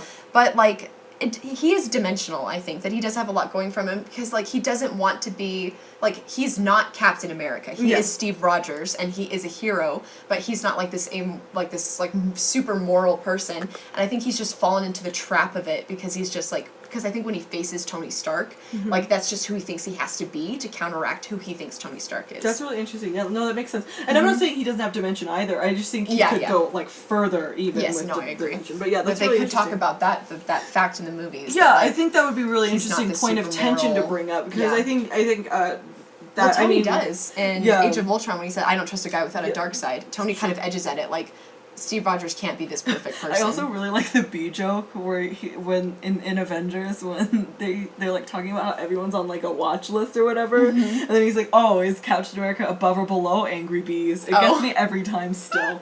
Where are we at? We are at number 8. Yes, number Oh, 8. Yes, Queen. We got the last 10. My number 8 is Avengers: Age of Ultron. That's my number 8. That's all. Fantastic. My number. Wait, I feel like we already talked about this. Well, I I already said I talked liked about Ultron. it for mine. This one. Oh, I've already done my It's Age. full. I've already done Age of You talked Ultron. about the Avengers already and Guardians of the Galaxy. Yeah. What are you talking about? I already talked about Age of Ultron. You talked about Civil War. We are on number 9. I didn't go first. What? I never go first. Avengers: Age of Ultron. That's my pick. What's yours, Kat? What are we on? 9? No, 8. Oh. 8. Mine's. I'm sorry. Oh yeah, that's right. We already did Age of I Ultron. didn't We mark both it off. picked I'm We so both picked sorry. it. Yeah, okay, I was like, my number 8. Sorry, give me a second. Can you just do the whole intro again, please? Can you just... So now we're back with number 8. My number 8 is Captain America: Civil War. I thought it was pretty good. I liked it. Ooh. I actually really liked the political stuff in it. I thought it was pretty good. Yeah. Because I thought it was really, really interesting how they it. Well, I mean, okay, I understand the point of how the political systems can't be compared because, you have superheroes in the mix. But I feel as if the Marvel Universe deals with politics and superheroes in a way that I would probably see people deal with it if they were in our world. Yeah. Does that make sense? Yes, that makes exactly sense. Okay, cool. That's good. So that's pretty much Civil War and all I want to say. I feel like we've talked about it a lot. Yeah, we have. Yes, we did have a full discussion. Mine was Black Panther. Oh, yes. Yes, I loved it. I loved it a lot. It was good commentary, political commentary, and that one was really relevant. I loved T'Challa. I think they treated him so well. They really brought him to life as a character. He was very dimensional. I love Shuri. I loved her so much. No, it was just good characters. They were all dimensional. They all had drives, wants, and needs. It was directed well. It was very empowering. It was just a good movie. Like everybody and their mom has been saying. Yeah. 100%. So my number 8 is Spider-Man: Homecoming. Well, that movie was good. Yeah, it was. That had a good. Oh my god, Had a really good villain in that I think one. is one of the best Marvel villains. Really I good think villain, he's really really good. good villain. Yeah. I feel like it could have used a lot more stakes and a little bit more emotional depth to it because I felt like there just wasn't a lot for Peter to feel, and in addition to that, I thought that he didn't have a lot of consequences for his actions, which kind of threw me off. So, number 8 for that one, but overall really good. It's another one of those comedic ones that are, they're very popular. You miss him? Number 7. So my number 7 is Iron Man 2. You know, I really like it. I think it's pretty good. I don't know. It's very surreal to me because I really love Iron Man. He's like my favorite Marvel villain. Like, Whoa, Is he? dang. Are you sure? Boom. I really like Iron Man. He's my favorite Marvel superhero. He means a lot to me personally, but like, I don't know why I don't like his movies like the most. You know, it's very strange. I don't have an answer. Yeah, I don't have an answer either. I'm still exploring within myself. Because 2 of them are just kind of jumbled. It's because I think. can't stand Gwyneth Paltrow. I think it's honestly it. I just every time I see her, I'm just like turned off, and I'm just thinking about how much I don't like Gwyneth Paltrow, and then I'm not focusing on the film, and it's a lot. It's a lot. It's something I have to deal with. Every It's my time- problem. It's my problem. It's my fault. My problem is every time I see her, I'm like, oh my gosh, how much better would this be if it was Steve Rogers? Another sneak peek. Yeah, oh jeez. Mine was Iron Man. It was the first Iron Man. Oh, sorry. It's a good movie. I thought it was a really good introduction to Tony's character. It was a really good kickoff to the entire universe. And I loved him. What a little boy going around, finding himself, becoming a superhero. I think that was probably my favorite origin of all of them because it's just like, it is such a change That's that true. is reflected in him. And it just shows that like who he was before is not who he was. He's not who he really was and who he's meant to be. It's just what he became. And he had to become in order to survive. It's true. Mm-hmm. It's very good. Yeah. It's another one where somebody dies in front of him before he actually becomes Iron Man. Yeah. Yeah. Anyway, Poor Yeltsin. my number 7 was Doctor Strange. That movie was good. I thought it could have gotten a lot deeper into the metaphysical elements of the character and more philosophical Yeah. instead of being a standard like action comedy. They could have gone a lot farther with changing the genre, I thought. It felt a lot like a retread of the sort of origin beats from before, but I did really like the aesthetics, and, I really like all that wizard shit because I'm a nerd. And yeah, it was a good time though. It was a good one. I just hate all the cringy. The Beyonce joke. Oh my god. The Beyonce joke is the fucking- worst oh, joke. Oh my I god. can't even remember. Oh my god, when he's like, come try me Beyonce or something. Oh, and I'm yeah. just like, Benedict, No. Worse than that is the joke about Wi-Fi, where he's like, is I this my completely forgot mantra? that. And he's like, Oh. no, it's the Wi-Fi password. We're not savages. I'm like, oh, everyone who doesn't have Wi-Fi is a savage. It would have been good if they just like, no, it's the Wi-Fi password. Yeah. No, It's like, I think, it's like the what are those joke in Black Panther. Okay, Oh excuse my me, that God. was hilarious. Just because of who delivered it, because it opens this whole meta door Yeah. that she's like that all the time with every meme, and that's just all she does to her older brother I T'Challa, gotta which is say, what though, younger that sisters doesn't- do. but that I doesn't make can't it wait for good. her and Tony Stark to meet in crossover because it's gonna be pretty. Tony's Can't gonna be wait- so supportive I because can't wait everybody's for like, her and Peter to meet. Blah, blah. oh yeah, He's already got Zendaya. he's got he can be polyamorous. Can I tell you guys Got this really options. funny thing that happened with Yes. Zendaya? We were at Elitch's and we were at the top of a ride and we were like in the next in line or whatever, and Zendaya was giving a concert there, I guess. I thought you meant like you were with her. No. And, like, I was like, hanging out. why have you not been telling me that you like intimately know her?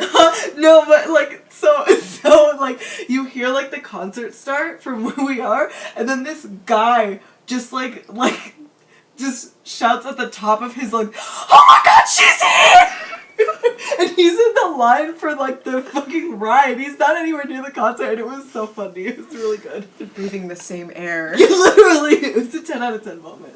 But what I didn't think about earlier about Spider-Man Homecoming is that I read a very interesting fan theory of it on a Tumblr post Ooh, for give some me reason. this. But it was an interpretation of it with Peter being a trans man. Yes. Oh, I read that really- entire thing. I- It's amazing. I It's really amazing. liked it. I I thought love that it added a lot of depth to it when I saw it, so I was like, I liked that aspect of it, so that it was like more of a positive for it for me, just like as a fan reading of the movie. So Yeah. like that just popped in Yeah. my head No, because I really liked that. I like, saw all that the same points thing and it was it Yeah, was it's amazing good, and I it's loved good. it. It's hot. But on another note though, if Yeah. Tony's just so supportive, and we all think he's an asshole. But if he were to meet Sherry, it I would don't think be he's an asshole. he would support her so much. Well, everybody else does, but it would be Yeah. so surprising for everybody as soon as like Tony meets her. Because I think that I read it was another Tumblr post, and it was talking about like this is, and it's the only one I've read so far that I've actually liked how somebody's written them meaning, and it's like and like she's walking him around her entire lab and like this is what this does, and Tony's just dead silent and he's just watching, and she's getting really nervous and she's like, this is like the smartest man in the world, and he says, and then he's like, I've never had to say this before, but go through it again, but slowly. Oh. And I loved it. Oh, it was so cute. amazing. Oh my God. Well, I mean, the actress has come out and said like she's 100% convinced that she's. I don't remember if she says that she's smarter than Tony Stark or she's as smart. I don't quite remember. I think what she's she smarter. worded it. Okay, I think yeah. She, no, well, she's she smarter. even came out and like way more advanced. Yes. Well, yeah. and also so, but I think that's really interesting because I'm assuming that they're all doing character work together. Yeah. Like, you know, Yeah. so that's probably something that they've all established. So Yeah. That's really amazing. No, and it makes so much sense. And Tony wouldn't view it as like, oh, I'm not the smartest person in the world anymore. Yeah, it's like 100%. it's someone else who he gets to learn from, and that's like. Anyways, just love Tony Stark a whole freaking lot. Tony is the best. On On that note, wait, did you say yours? Yeah, I said okay, Doctor Strange. My number 6 is Iron Man. Cause I love me some Tony Stark, and I really like Iron Man. That's a good one. I don't like Gwyneth Paltrow, but we already went over It's that. a good. We already had the Erynn therapy session about that. 'Cause- Been through it. We felt it. Mine is Captain America 3 Civil War. Yes. Three Civil Wars. 3 Civil Wars. Three Civil All Wars. in rapid recession. I love that one because it's a lot of development for Tony and Steve and their friendship, and like what it means to them and how they're willing to interact with each other, and I loved it a lot. I mean, especially coming from the perspective as I do to every single movie, like assuming that they're in love because they are, like that's like it's such an interesting lens to watch that whole movie through because like. Because you know, like, they care about each other, and even if they aren't in love, they still do. Like, they fought on the same team, they trust each other so much, and the hurt that Tony has to feel when Steve just, like, disregards him for Bucky and has been lying to him about not only the death of, like, his parents, but most importantly, the death of his mother. That's, like... Yeah. And then, like, and it's just, and Civil War makes me so mad because in the end, it's like Steve throws everything away, and he doesn't even try to talk to Tony about it, is the thing that really makes me upset, is because he's just like, oh, we'll never be able to have a conversation about this, and I understand that you're, like, literally going through, like, basically having what is essentially an entire, huge, just manic anxiety attack over this entire thing, and Steve, not for 1 second, is like, I bet if I could talk to him, he could come back into reason, and he just doesn't even consider that, and he's just like, nope, I'm gonna have to fight him, fuck it. Yeah. So that made I'm me gonna mad. have to beat him with Bucky. Yeah, I'm gonna have to beat him because like Tony would actually kill. Like if it came down to it, do you think Tony could really kill Bucky? No. No, he would get so close that he'd be like, "What the hell am I doing?" He'd be like, I don't what know the... about that. He's killed other people. Yeah, he couldn't. He couldn't. I don't think he kill would Bucky. kill Bucky. I don't think he I could think kill he Bucky. would. I think he would have. No, he knows that it's not Bucky's fault. Like he knows that. It's just really hard for him to confront in that minute. It doesn't make sense that he would come at Bucky. Would he kill Bucky? Let us know in the comments. It's like below. someone. He It's was like being reckless. It's like somebody he was waving being a so gun around reckless. somebody else, Like, shooting randomly around them, and being like, "What do you think I'm gonna shoot you?" Well, no, Tony Stark. Like, if Tony Stark truly, really wanted to kill Bucky Barnes, like he could. Like he wouldn't. He would do it so fast. Like he is like he's equipped with that. He has so many different sorts of weapons on his suit, and like I bet he could like disable Bucky's arm in Bucky minutes. is one of the most vulnerable characters. I feel Yes. like Bucky, if out of all of them, would be the easiest to like engage in that manner. You know. Yeah. So that makes sense. Yeah. So, and I think that, and Tony knew that he was coming at, he wasn't being rational, he wasn't actually, like, fighting to kill, he was just fighting because he had so much inside of him, and then he was just doing it, he was just going for it, and he knew that he was going to get stopped. It's true. Yeah. I'm sure Tony thought he was going to get killed. Oh my but- god! I just remember something about Iron Man 3. Can I tell you guys? Yes, tell me right now. So Tony Stark is a huge part of my life, and he's meant a lot to me for a really long time. And so I went to go see Iron Man 3, and like literally the girl at the beginning is like, "Can I have an autograph?" Blah, and he was like, "Yeah, what's your name?" And she was like, "Erynn," and my name's Erynn, and I was like, yeah. "Oh my god, he knows!" And it was like a moment. Yeah. I just added a humble brag real quick. Sorry, not to interrupt some good discussion, but you know, he knows who I am. He knows who I am. Oh, jeez. Oh, Tony Stark. I just love it. So my number 6 is Thor Ragnarok. It was really funny. It had really good characters, and the world building was really nice, and I liked all the production design and everything. So that one was a thumbs up for me. Yes. Yeah. Was that all? Yeah, it had a really good tone and everything. Yeah, it did. Perfect. So my number 5 is Black Panther. It's not rated higher because I thought it could have gone a little bit further with some of the story beats. I thought it was just I thought the world in it was really revolutionary and new, but I thought the narrative was very normal. Does that make sense? Yeah. Okay, cool. Yeah. Michael B. Jordan really stole the show for me. He was Yeah. just remarkable, and I think it was one of the best villain moments ever when he gets that look in his face when he realizes he's not going to be able to beat him. Yeah. And it was just like gut-wrenching. Like, it was remarkable. And also, I was sobbing. yeah, 100%. And I want to be all the women in it. I just want to go for it and go on a limb and say that. They were 10 out of 10. Yeah, they were And then I beautiful. thought Martin Freeman, he did a really good character Oh, arc. yeah. I thought he had a really good character arc because I was Yeah. a little worried at first. I was like, ooh, how are they going to play him? And then he came around and I was really interested again. I know, he did great. He Yeah, knew, he he did knew a what really his good job job. was there, and he did it. Yeah, and I really like even more with Wakanda, I really like the infighting kind of that comes with Yes. creating a place, because I was a little scared that Wakanda was going to be this, because I mean it's more advanced in a lot of ways, but I was scared it was going to take the direction that a lot of more advanced cities take in like films like this, where it's like it's an untouchable paradise where everything is perfect and everyone gets along, but it wasn't that, and I was really glad, and that kind of strengthened it a lot for me. But yeah, it was great.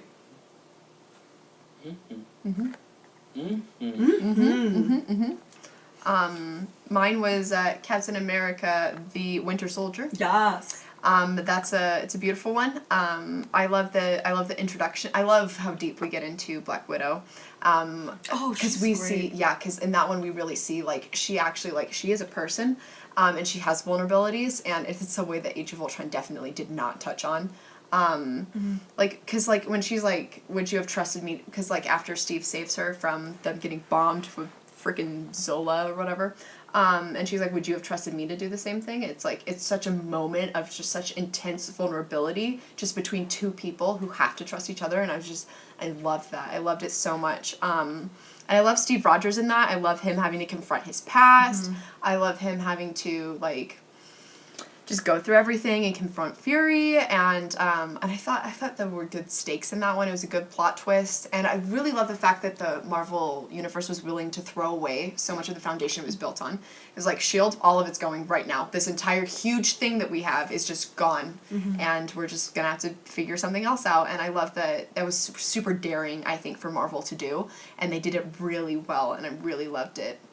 Also, I haven't touched on this at all, but I'm going to touch on it now with Sharon Carter, who gets a lot of people don't like her just because a lot of different people want Steve to be with other people, but she's a beautiful character. Yeah. She's Agent 13 strong, capable. She's she was raised by Peggy Carter, but I also don't want her to be with Steve, not because I want her to be with Tony, but because it is so disturbing to me that they're trying to pair off Steve Rogers with his, the girl he was in love with her niece. Yeah. I hate that. Well, my thing was, it was weird that, because she's set up as this completely super strong character, and then when they throw in the love story with, Steve or whatever, I'm like, is this the only reason why you put this, female character Yes, it's exactly in why she's there. It was really silly, and it was just, I just didn't really, 100%. No, they can be friends. We knew the same person, and we love them in different ways, and now we have a good friendship happening here as two strong, independent people.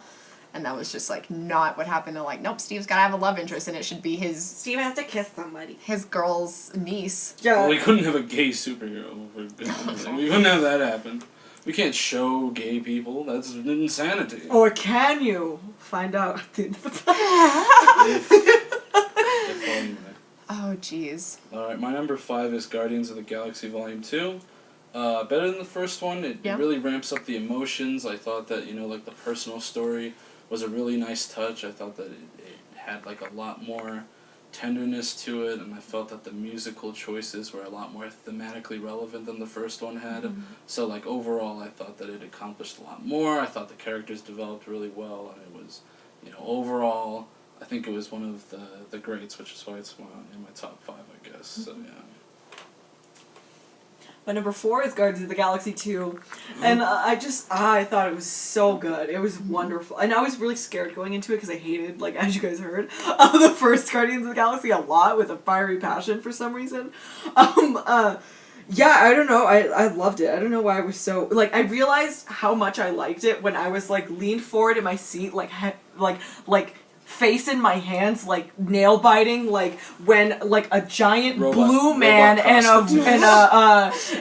a raccoon are yelling at each other about how they hide their feelings. Like that's when I realized I was into it, you know. And I think robot prostitute. that also, I think it takes a lot of like amazing steps in terms of sexuality and those types of things. Because I mean, like a lot of it takes place in a brothel, and I thought that was really interesting. Just that whole dynamic being introduced to the universe as such a normal thing was really interesting. Yeah, generally the movies are kind of sexless. 100%. Like they're just like, oh, it's not.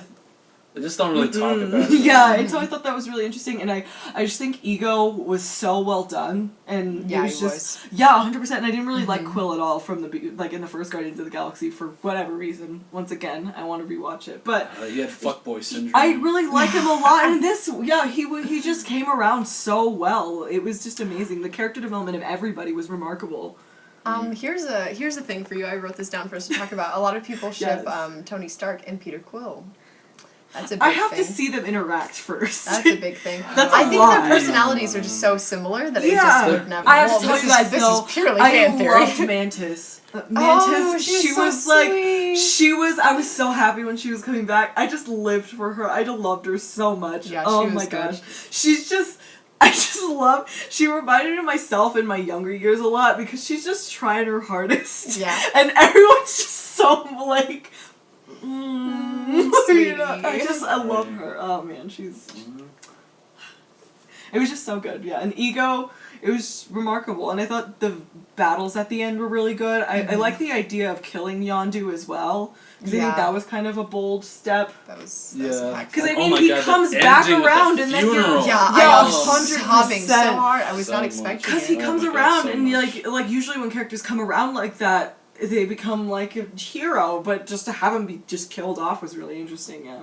Yeah. But yeah, Guardians of the Galaxy 2 was really good. Yeah, that was a good one. We're on 4, right? 4. Yes. Okay, mine is The Avengers. Yeah. I love that one, and this is where we're gonna get into why Captain America. We're gonna get into the very beginning of Captain America and Iron Man. So everybody strap in. Just a preface. Kat wrote a how many long page paper? It's 15, and it only goes to the end of the Avengers. It's perfect. It's a 15-page paper about how Captain America and Tony Stark are gay. Yeah. Yes, that's exactly what it's about. So it's like the theories of it are really exciting, but this is like my concrete. These are the non-changing things. Perfect. Well, because when they first meet in the Avengers, like they freaking hate each other, and it's super valid when you consider the following things.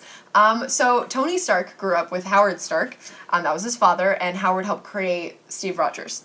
And for all of Howard's life, that was the best thing he had done, the best thing he had created, even going as far as like in Iron Man 2 when he said to Tony on that recording, which is stupid, like, you're my best creation, Tony, like, to counteract Steve Rogers being his best creation, Captain America. So Tony grew up, like, knowing somebody who really knew who Steve Rogers was, with all of the Captain America merch, and with, like, just, like, this human embodiment of basically almost kind of like a big brother, but, like, this thing that he'll never be able to touch. And that's something that Tony spent all of his life trying to be as good as. Like, I want to be as good as Steve Rogers, but he never would in his father's eyes.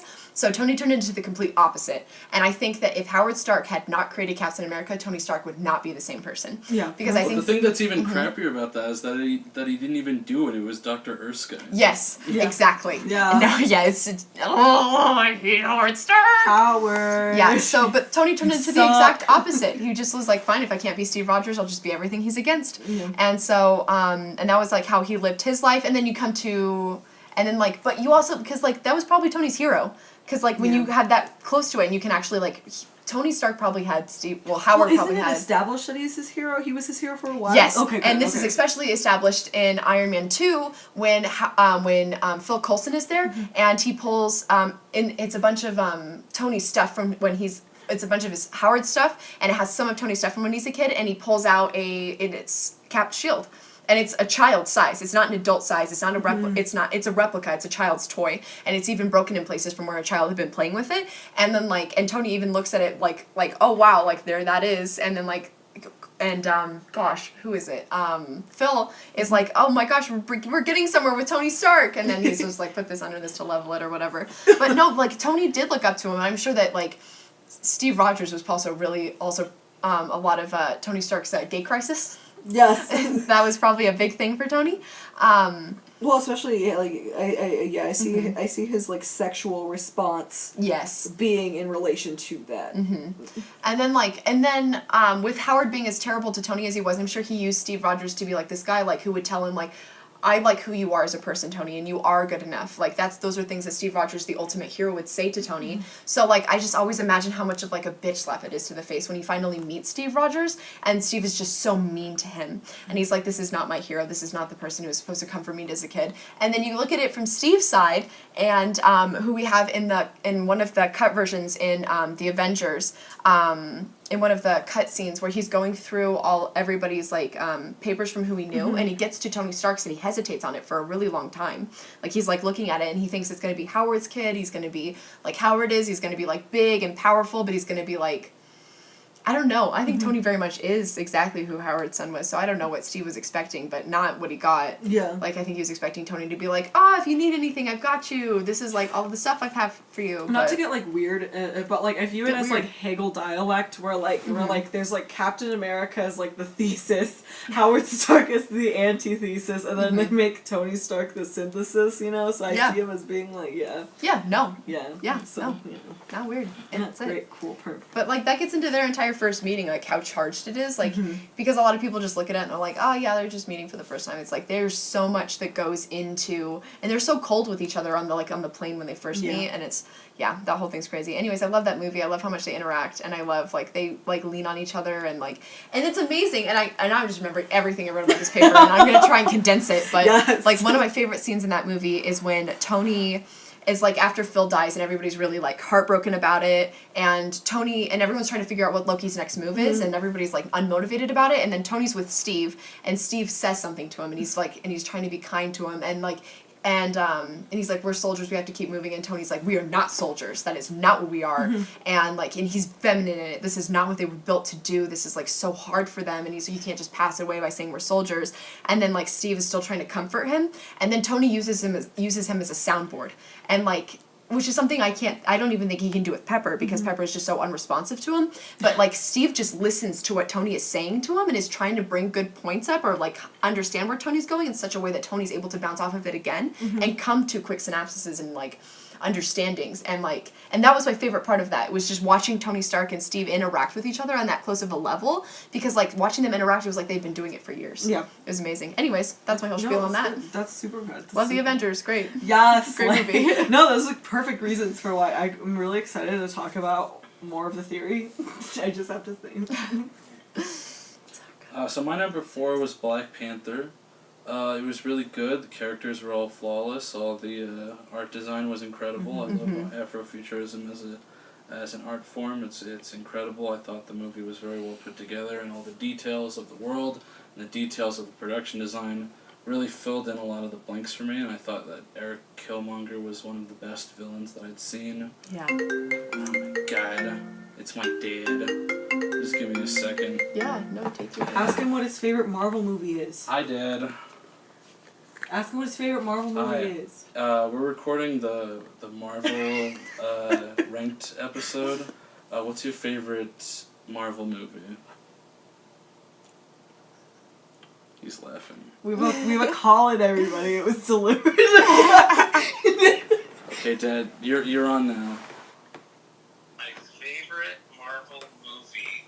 You know, I'm so over superhero movies. Yeah, I know, Dad. It's hard for me to come up with one. Probably Spider-Man 2.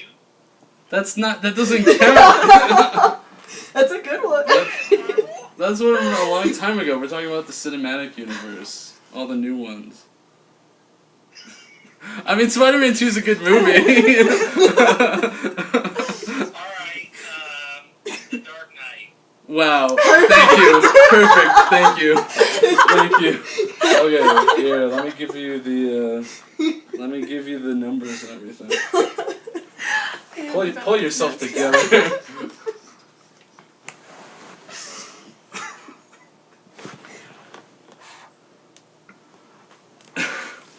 It's you know, like from Iron Man forward.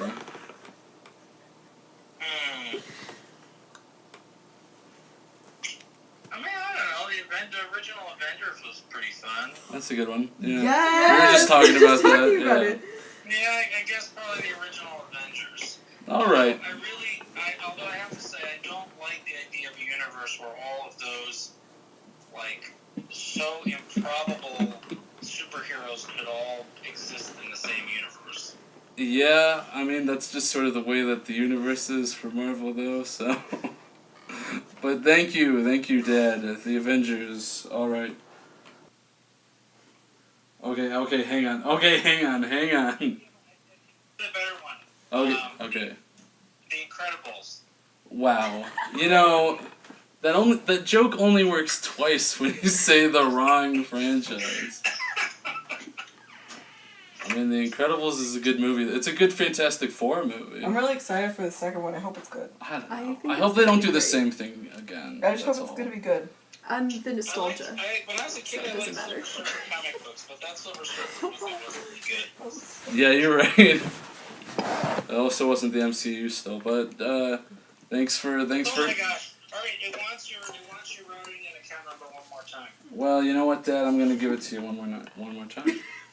So, well, all right. Thank you, Dad. All done. Okay. Why don't you say goodnight to all the people listening at home? All right. Good night to all the people at home.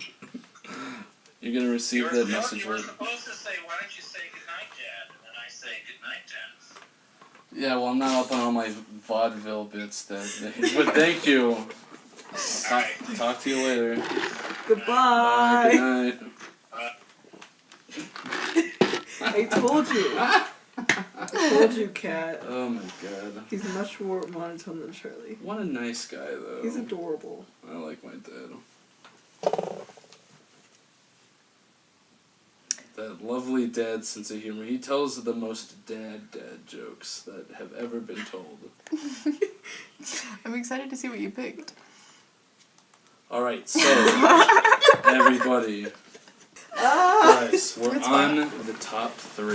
Oh my gosh, Top we're 3. there. What are my top 3? Top 3. Shoot, you guys are gonna get. We're gonna blast it. You I just- I wish you would have It was asked my dad super what he would misspelled. think about the gay fan theories. I wish I Oh, would've- So, damn! Dad, what do you think about, What do you think about Iron Man and Captain America being gay? Please respond. I have to find it. When were the midterms? Snapchat My was dad's just like, hilarious. oh, you know the thing I don't like about superhero movies? All those dang superheroes. That was so funny. My dad just likes computers. So Top 3. the top 3 Slay. list.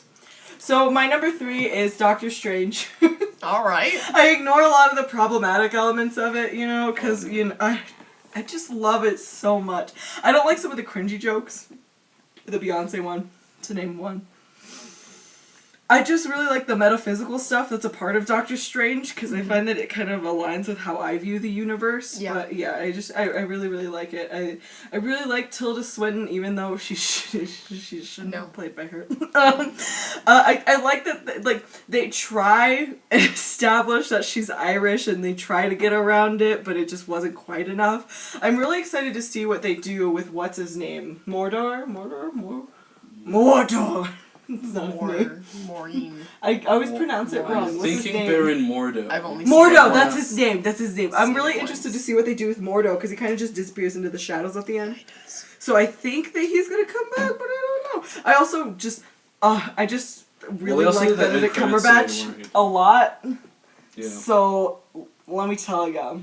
And I also like that scene where him and Rachel McAdams are fucking yelling at each other is like too was real for too me. real. I'm just like, every time I'm just like, I've had this argument and what is going on? Like, and he's just like when, it's just a lot. It's like, I think it's really interesting. I really like Doctor Strange. Yeah, that's it. Yeah, no, that's all. that's good. That's good. Solid. They're just, yeah, it's just a crazy scene though. Like, to go into it a little bit more, like when she's like, I just care about you. He's like, do you care about me or do you care about fixing me or whatever? And I was like, oh my god, like She's just like, you know, you gotta start rehabilitating your mind instead of like spending all of your money trying to fix this now. And he's just like not having it. Like his ego just won't allow him to like accept help, and he just loses it. You know? I think Doctor Strange also goes on a really like good character development in the film. Yeah. As well. I was gonna say my favorite part of Doctor Strange was when he kidnapped Thor and Loki was falling for 30 minutes, and then I remember that wasn't in Doctor Strange. That was in Thor Ragnarok. No, I was so confused. The end credits scene of like... Doctor Strange has him in the yellow gloves, and I was like, yes, the yellow gloves. Yes. Yeah. Another reason why I really like Doctor Strange is like a sentimental reason. My friend and I, Watson, again, I brought you up twice. So we were Sherlock and Watson in high school, and she really likes Mads Mikkelsen, and I really like Benedict Cumberbatch, and I was like, this movie was made for us. That's so sweet. Yeah, it was super cute. But yeah. So it was really good. I liked it. So do you have a Tumblr and you're just not following me? I haven't gone on it in like a year, so like so I don't think I went you're on just it. not following me. I need to go find the login and then I'll follow you. Kat. Okay, thanks. And then you could look at my Tumblr. Okay. It was a good time. I wonder what's on it. Oh my god. I'm gonna go down a Tumblr rabbit hole tonight. Oh, good. My Tumblr is mostly just my old poetry now. Oh my god, he wrote so many poems about me. Aww. He's very cute. So you're just like not following me, or? Yeah. Well, I've really just largely been avoiding you because I'm like, oh jeez, I don't want to. No, that's valid. My new friends. Oh my god, I hate it. I go through different stages, you know. I'll accept I just it keep eventually. thinking about it. It's just I'm never gonna unsee it now. Oh, the cloak? That's gonna be trouble. Make Remember it double. when that cloak like fucking like kills that guy and just like smashing him around the hallway? Yeah. That scene was hilarious. It's just like I just love how the cloak just like fucking wrecks shit. Like I was like. I thought it was like a little bit. I thought it was much a little. comedic It was a relief lot. on It was like watching Atomic Blonde when Like, it the just part- suddenly gets really The gritty. part I when was he's trying like, to run oh my one god. way and the cloak's trying to pull him a different way, and he's just kind of like running in place. I was like, this is ludicrous. This is I ludicrous. was like, this is not okay. Anyway, what's your number 3? My number 3 is Spider-Man Homecoming. I have a tattoo of it on my arm. You do. And I've been yes. thinking about every single time you guys have been rating it anything other than in the top 3. I'm like, fine, just say that to the girl who was, come on, Peter, tattooed on her arm. There's nothing wrong with liking a thing. Yeah, no, you're right, you're right, Charlie, you're right. Nobody criticized you. I loved Homecoming a lot because Tony really took Peter under his wing, and that's like what I've been envisioning Tony as, is just like kind of him taking me under his wing, especially when I was like in middle and high school and I was trying to get through all of that basically by myself. That was like a lot of what I wanted Tony to be doing in like the role I placed him in my life. So being able to see like him actually behave in that role was like, that was amazing. And that was also why I chose to get Come On Peter specifically tattooed on my arm, because like that was the moment where Peter himself was like, he used that like acceptance that Tony was giving him and that push that Tony was giving him in such like a fatherly way to like as a drive for him to fuel himself and to become who he needed to be. And like I was like, damn, that's nice. I want that in my life every day of the week. And I loved it. That's true. For me, it was Albert Camus that I wanted to do that to me. That was a nice Mine was quote. also Tony Stark. I got fucking notebooks of me writing notes back and forth to just him. Yeah, You know, no, it was, Well, mine was also Steve Rogers. I had the 2 of them. It was that, and then depending on my mood, depending on what superhero I was like wanting to comfort me. If I wanted a boyfriend, I would imagine Bucky Barnes. So. In middle school, I had this like background on my phone. Did you ever find? I really liked the posts that were like it's like a picture of them and they're just like encouraging you, and it's so nice. It was so nice. I had so this sweet. it was I love fictional love Tony characters. Stark. Yeah, that too. Particularly Tony Stark. Particularly Tony Stark. Yeah. But what's your number 3? My number 3 is Iron Man. That movie's really great. You Yeah, know? it is. It still holds up really well. It really set everything into motion, and you know, Mm-hmm. I think that it's got a very good look to it still, because they still used film at that point up until which one? I'm gonna say the Avengers. Yeah, it was like So when they switched to digital. Yeah. cut to them filming and film this scene where just like Loki just gets like picked up by the Hulk and is smashed around just like some of these. We have to shut up the lithograph again. Didn't catch it. We need to switch out the film reel. Get the nitrate. Okay. So yeah, Iron Man, really good introduction to the character. That was a really good one. So yeah. They decided not to do that one in IMAX because they almost did, Really? and then they didn't think the graphics would be good enough on IMAX. They thought they would look really bad, so they decided not to do it. Yeah, it That was a it good great decision. So my number 2 is Thor. I love Thor. I love how it takes its time. I love the really So slow judgmental. pacing. All right. You know, I love the whole thing Thor and Loki have going in Thor. Like, I think like this weird like monarch like sibling rivalry is it just really gets me. It's very theatrical. I really like Kenneth Branagh's directing, and I think that's primarily why I liked it a lot.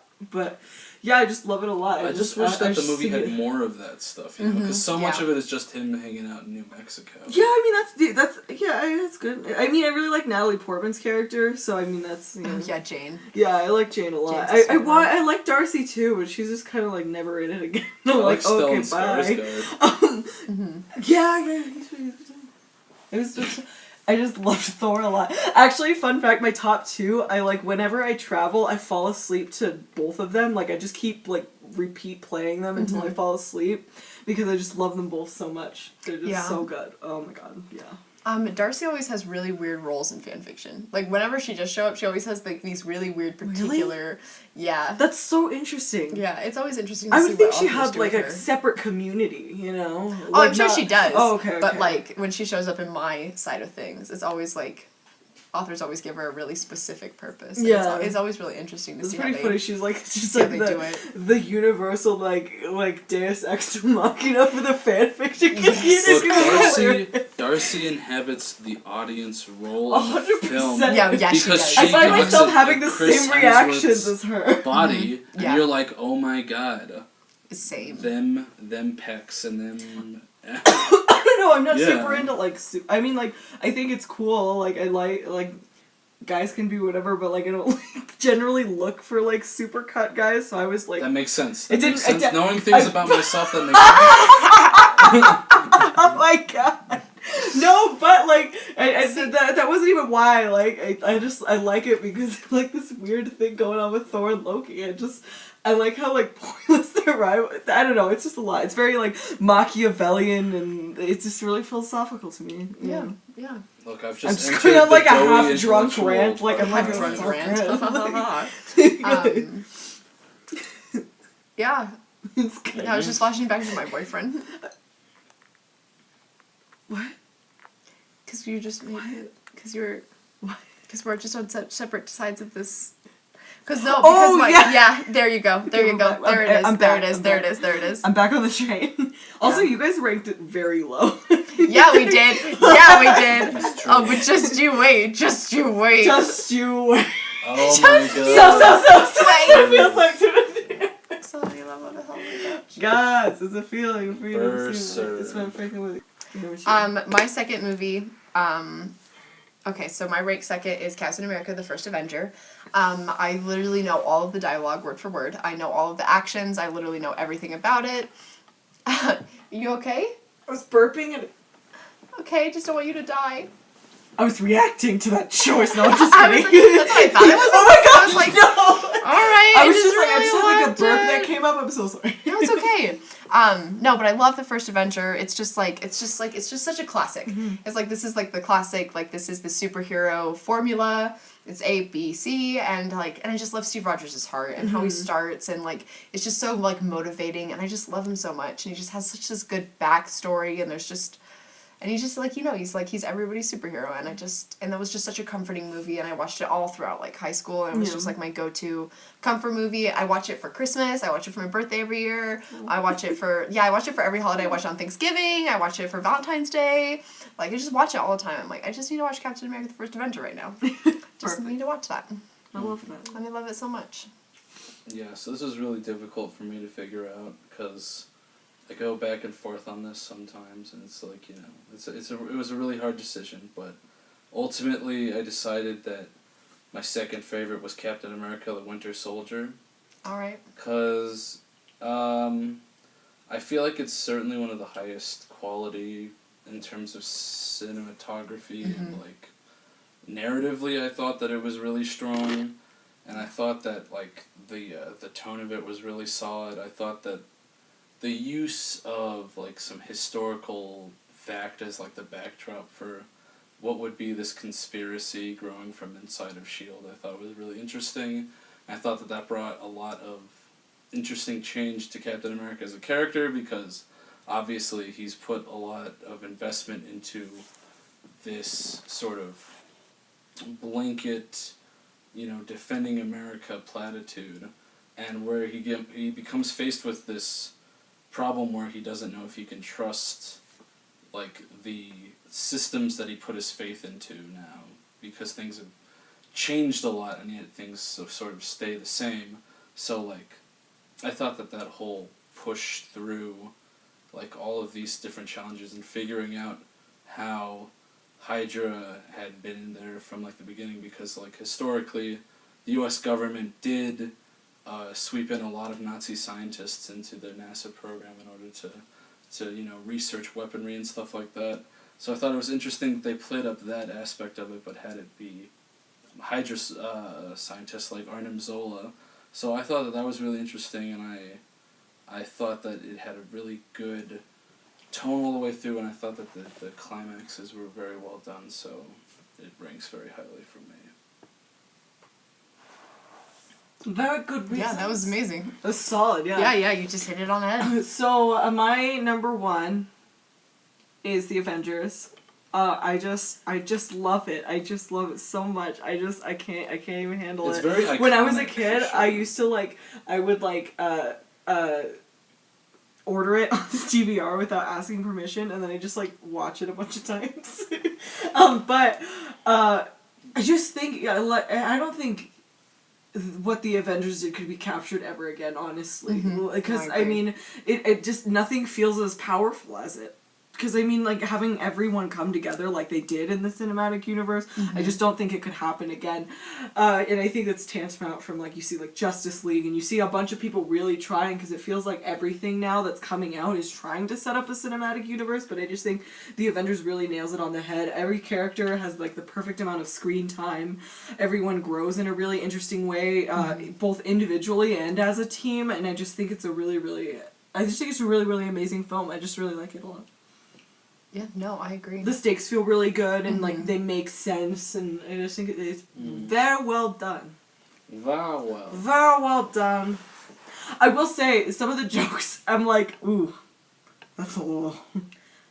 I was thinking of this one where it's Steve and Tony in the plane, right before they, I think it's, where is it? When they're going to Germany? Yeah, they're in Germany. No. Is it? Are you talking about where? No, it's right before. No, it's right before they go into the forest. And he's like, you need to have a plan of attack. And then he's like, I have a plan. Attack. And then he flies off, and I'm like, ooh, this is. I love not as cool as I remember it, but I still love it. I love it even more. It's just it's so good, guys. I get it. I don't even have words to describe it, because I really like it a lot. Yeah, that's my number one. My number one is definitely Iron Man 2. So it's pretty obscure. Yeah. It's very obscure, but Iron Man 2 is absolutely my favorite Marvel Cinematic Universe movie, because just the amount of development Tony goes through in that entire film it's insane. He thinks he's dying, and you see how he responds to that, and my favorite thing about Tony Stark is that he's my favorite hero, not just because I think he's a good person, but because he is what any of us would be as a hero. He is a human being. He's not he does make mistakes, and he does mess up, and he does it all the time, and it's and the world is unforgiving to him, and he's unforgiving back, and it's just it's the most human experience in a superhero that there is.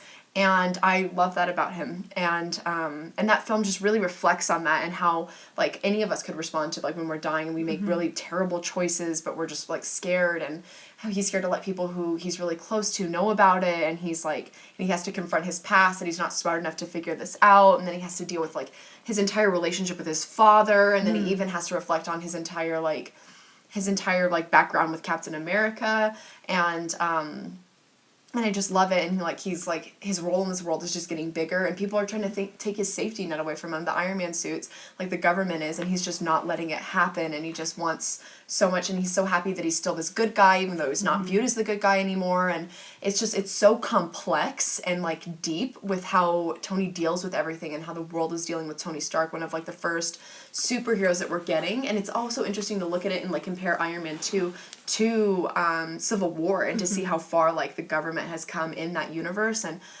how far Tony Stark himself has come, and what he's done. And I love Iron Man 2, and it's just it's just his responses to everything, it just kill me every time. Yeah, it is very good. It is super good. Okay, so my number 1 is Captain America: The First Avenger. Nice. Yeah. After much deliberation, I figured it out. I could do this all day. Yeah. Oh. It's so good. Oh my god, I love you're gonna Steve. die. I love Steve Rogers as a character. He's such a sweet, innocent person at first, and I think that like he's what heroes sort of struggle to be, but like are always trying to be, which is like just being a good person, you know. And he doesn't have like the responsibility and the destructive powers of Superman, but I feel like, you know, they inhabit a similar thing where it's like ultimately the lesson of modern heroism is just trying to do the right thing no matter what. And it can cost you a lot, and you know, he goes through a lot of different changes throughout the movie, figuring out how like these sort of conflicts go as far as like this pulp adventure aesthetic goes, because I love 1930s pulp and all that stuff. I think it really harkened back to it thanks to the direction by Joe Johnston, who did an amazing job. The score in it is my favorite of any Marvel movie. It's amazing. I just, you know, there's like a lot of really subtle things to it, and they hint at little depressive things about Steve Rogers' character, and I feel like the way that he develops as a tool of justice, as it were, because like when he starts out, he's sort of like a propaganda machine, you know what I mean? And like he has to sort of come to terms with like the fact that, you know, sometimes he's gonna have to like act on his own to accomplish something, because sometimes doing what's right isn't easy and it's not clear cut, but you know, as long as you just keep going at it with this sort of integrity and these principles, like eventually things will come out on top, because, you know, like the pureness and goodness of just trying to do something is like, that is just so powerful to me. Like this image of giving it all you have in order to help people is always like the ideal to struggle for, I think, as far as heroism goes. And I think that the movie really captures this really perfect tone of adventure, sincerity. It doesn't have a lot of jokes that don't stem from like the story itself, like the flying car that Howard Stark has like not working. It's just like, that's just like, you know, his cheesy cut in corners ways, I guess. And it's like everything about that world, I think, is just fascinating. When you see the World's Fair, it's just like such an impossibly big thing, and like all the retro features and everything. I just find it so, like, I just think that aesthetically and like tone wise, it really hits a very good synthesis between, like, you know, serious and traditional comic book stuff. So ultimately, I think it's the one I enjoy the most, and I keep coming back to because I think it's so well put together. Yep. Yeah. Love me some Steve Rogers. True. He's very good. Okay, Kat. Before you go, I need you to give us more of this theory. I need you to educate me on Okay, The ways of love. on the way. On Captain America and Iron Man totally banging. Okay, well, I kind of talked So, about... really quick, so we're going to transition now to a part 2, if you will. So, do you think Iron Man and Tony Rogers, after they get married. Jesus. Do you think that Iron Man and... You could do it again. Anytime I say Iron Man, just immediately I'm going to follow up with Tony Stark. Yeah. Like, do you guys think that Tony Stark and Steve Rogers have kissed? have done more than kissing? Answer below before you hear Kat's theory, and then answer again after with your thoughts after the theory. I've already talked a lot. The floor is yours. Okay. I've already talked a lot about like how their first meeting went, like, and how they're like the background of each other leading up to that. But like, I just like it's such an open-ended, like there's so many different avenues to go with it. There's a lot to it. It's a lot to unpack. I think that they definitely have a different connection than the rest of the Avengers have, because they already have like that pre-established history. And we see that in the Avengers. Well, here's some fun facts for you. In the Avengers, the first time we see Steve Rogers smile since he wakes up from the 40s is not until Tony Stark lands on the ground after he sacrifices himself to the wormhole. He comes back through and he falls, and then when he wakes up, when he comes back after like the Hulk like screams at him, that's the first time we see Steve Rogers smile since the 40s. That was it. I had no idea. Yes, and that's the instigator of his first big smile, and it's like Tony kind of represents this sort of normalcy coming back to him, which is really interesting because everybody's like, well, Tony Stark represents the entire future, and that's something Steve Rogers is struggling with now that he's here, but nobody gives him credit because he's a smart guy, like he's brilliant. His IQ's probably not as close to Tony's, but he's smart and he's able to handle himself, and I bet you within I'm sure he rejected technology at first, but within the first couple of months after that, he had tablets, smartphones, and he was willing to work within the modern society that he was in, because Captain America's thing is that he can adapt. That's what Steve Rogers does. That's all he does is adapt. And it's like, and so he probably just like wonders at Tony, like he's created all of these things, and that's amazing. Oh my gosh, I just love them both so much. I'm just so in love. And then in Age of Ultron, we have to, there's a whole lot of, and then that brings into the fan theory on why didn't Steve Rogers call Tony Stark during The Winter Soldier. Which the Winter Soldier only took place over 2 days, so that's probably why, but he could have at any point alerted Tony Stark as to what was happening.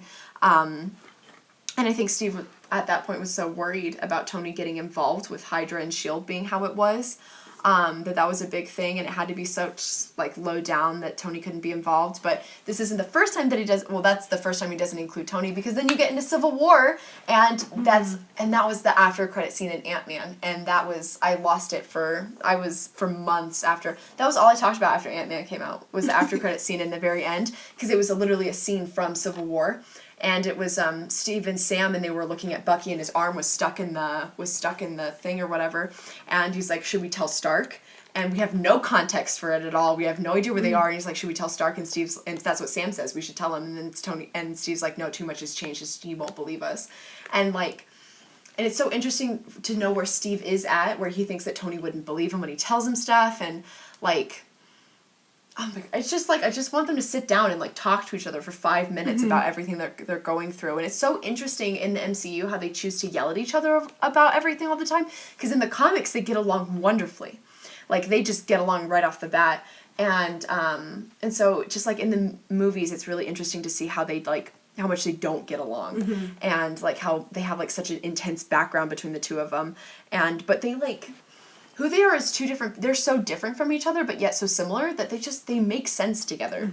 Especially to me, but it's just I don't know. I just love them.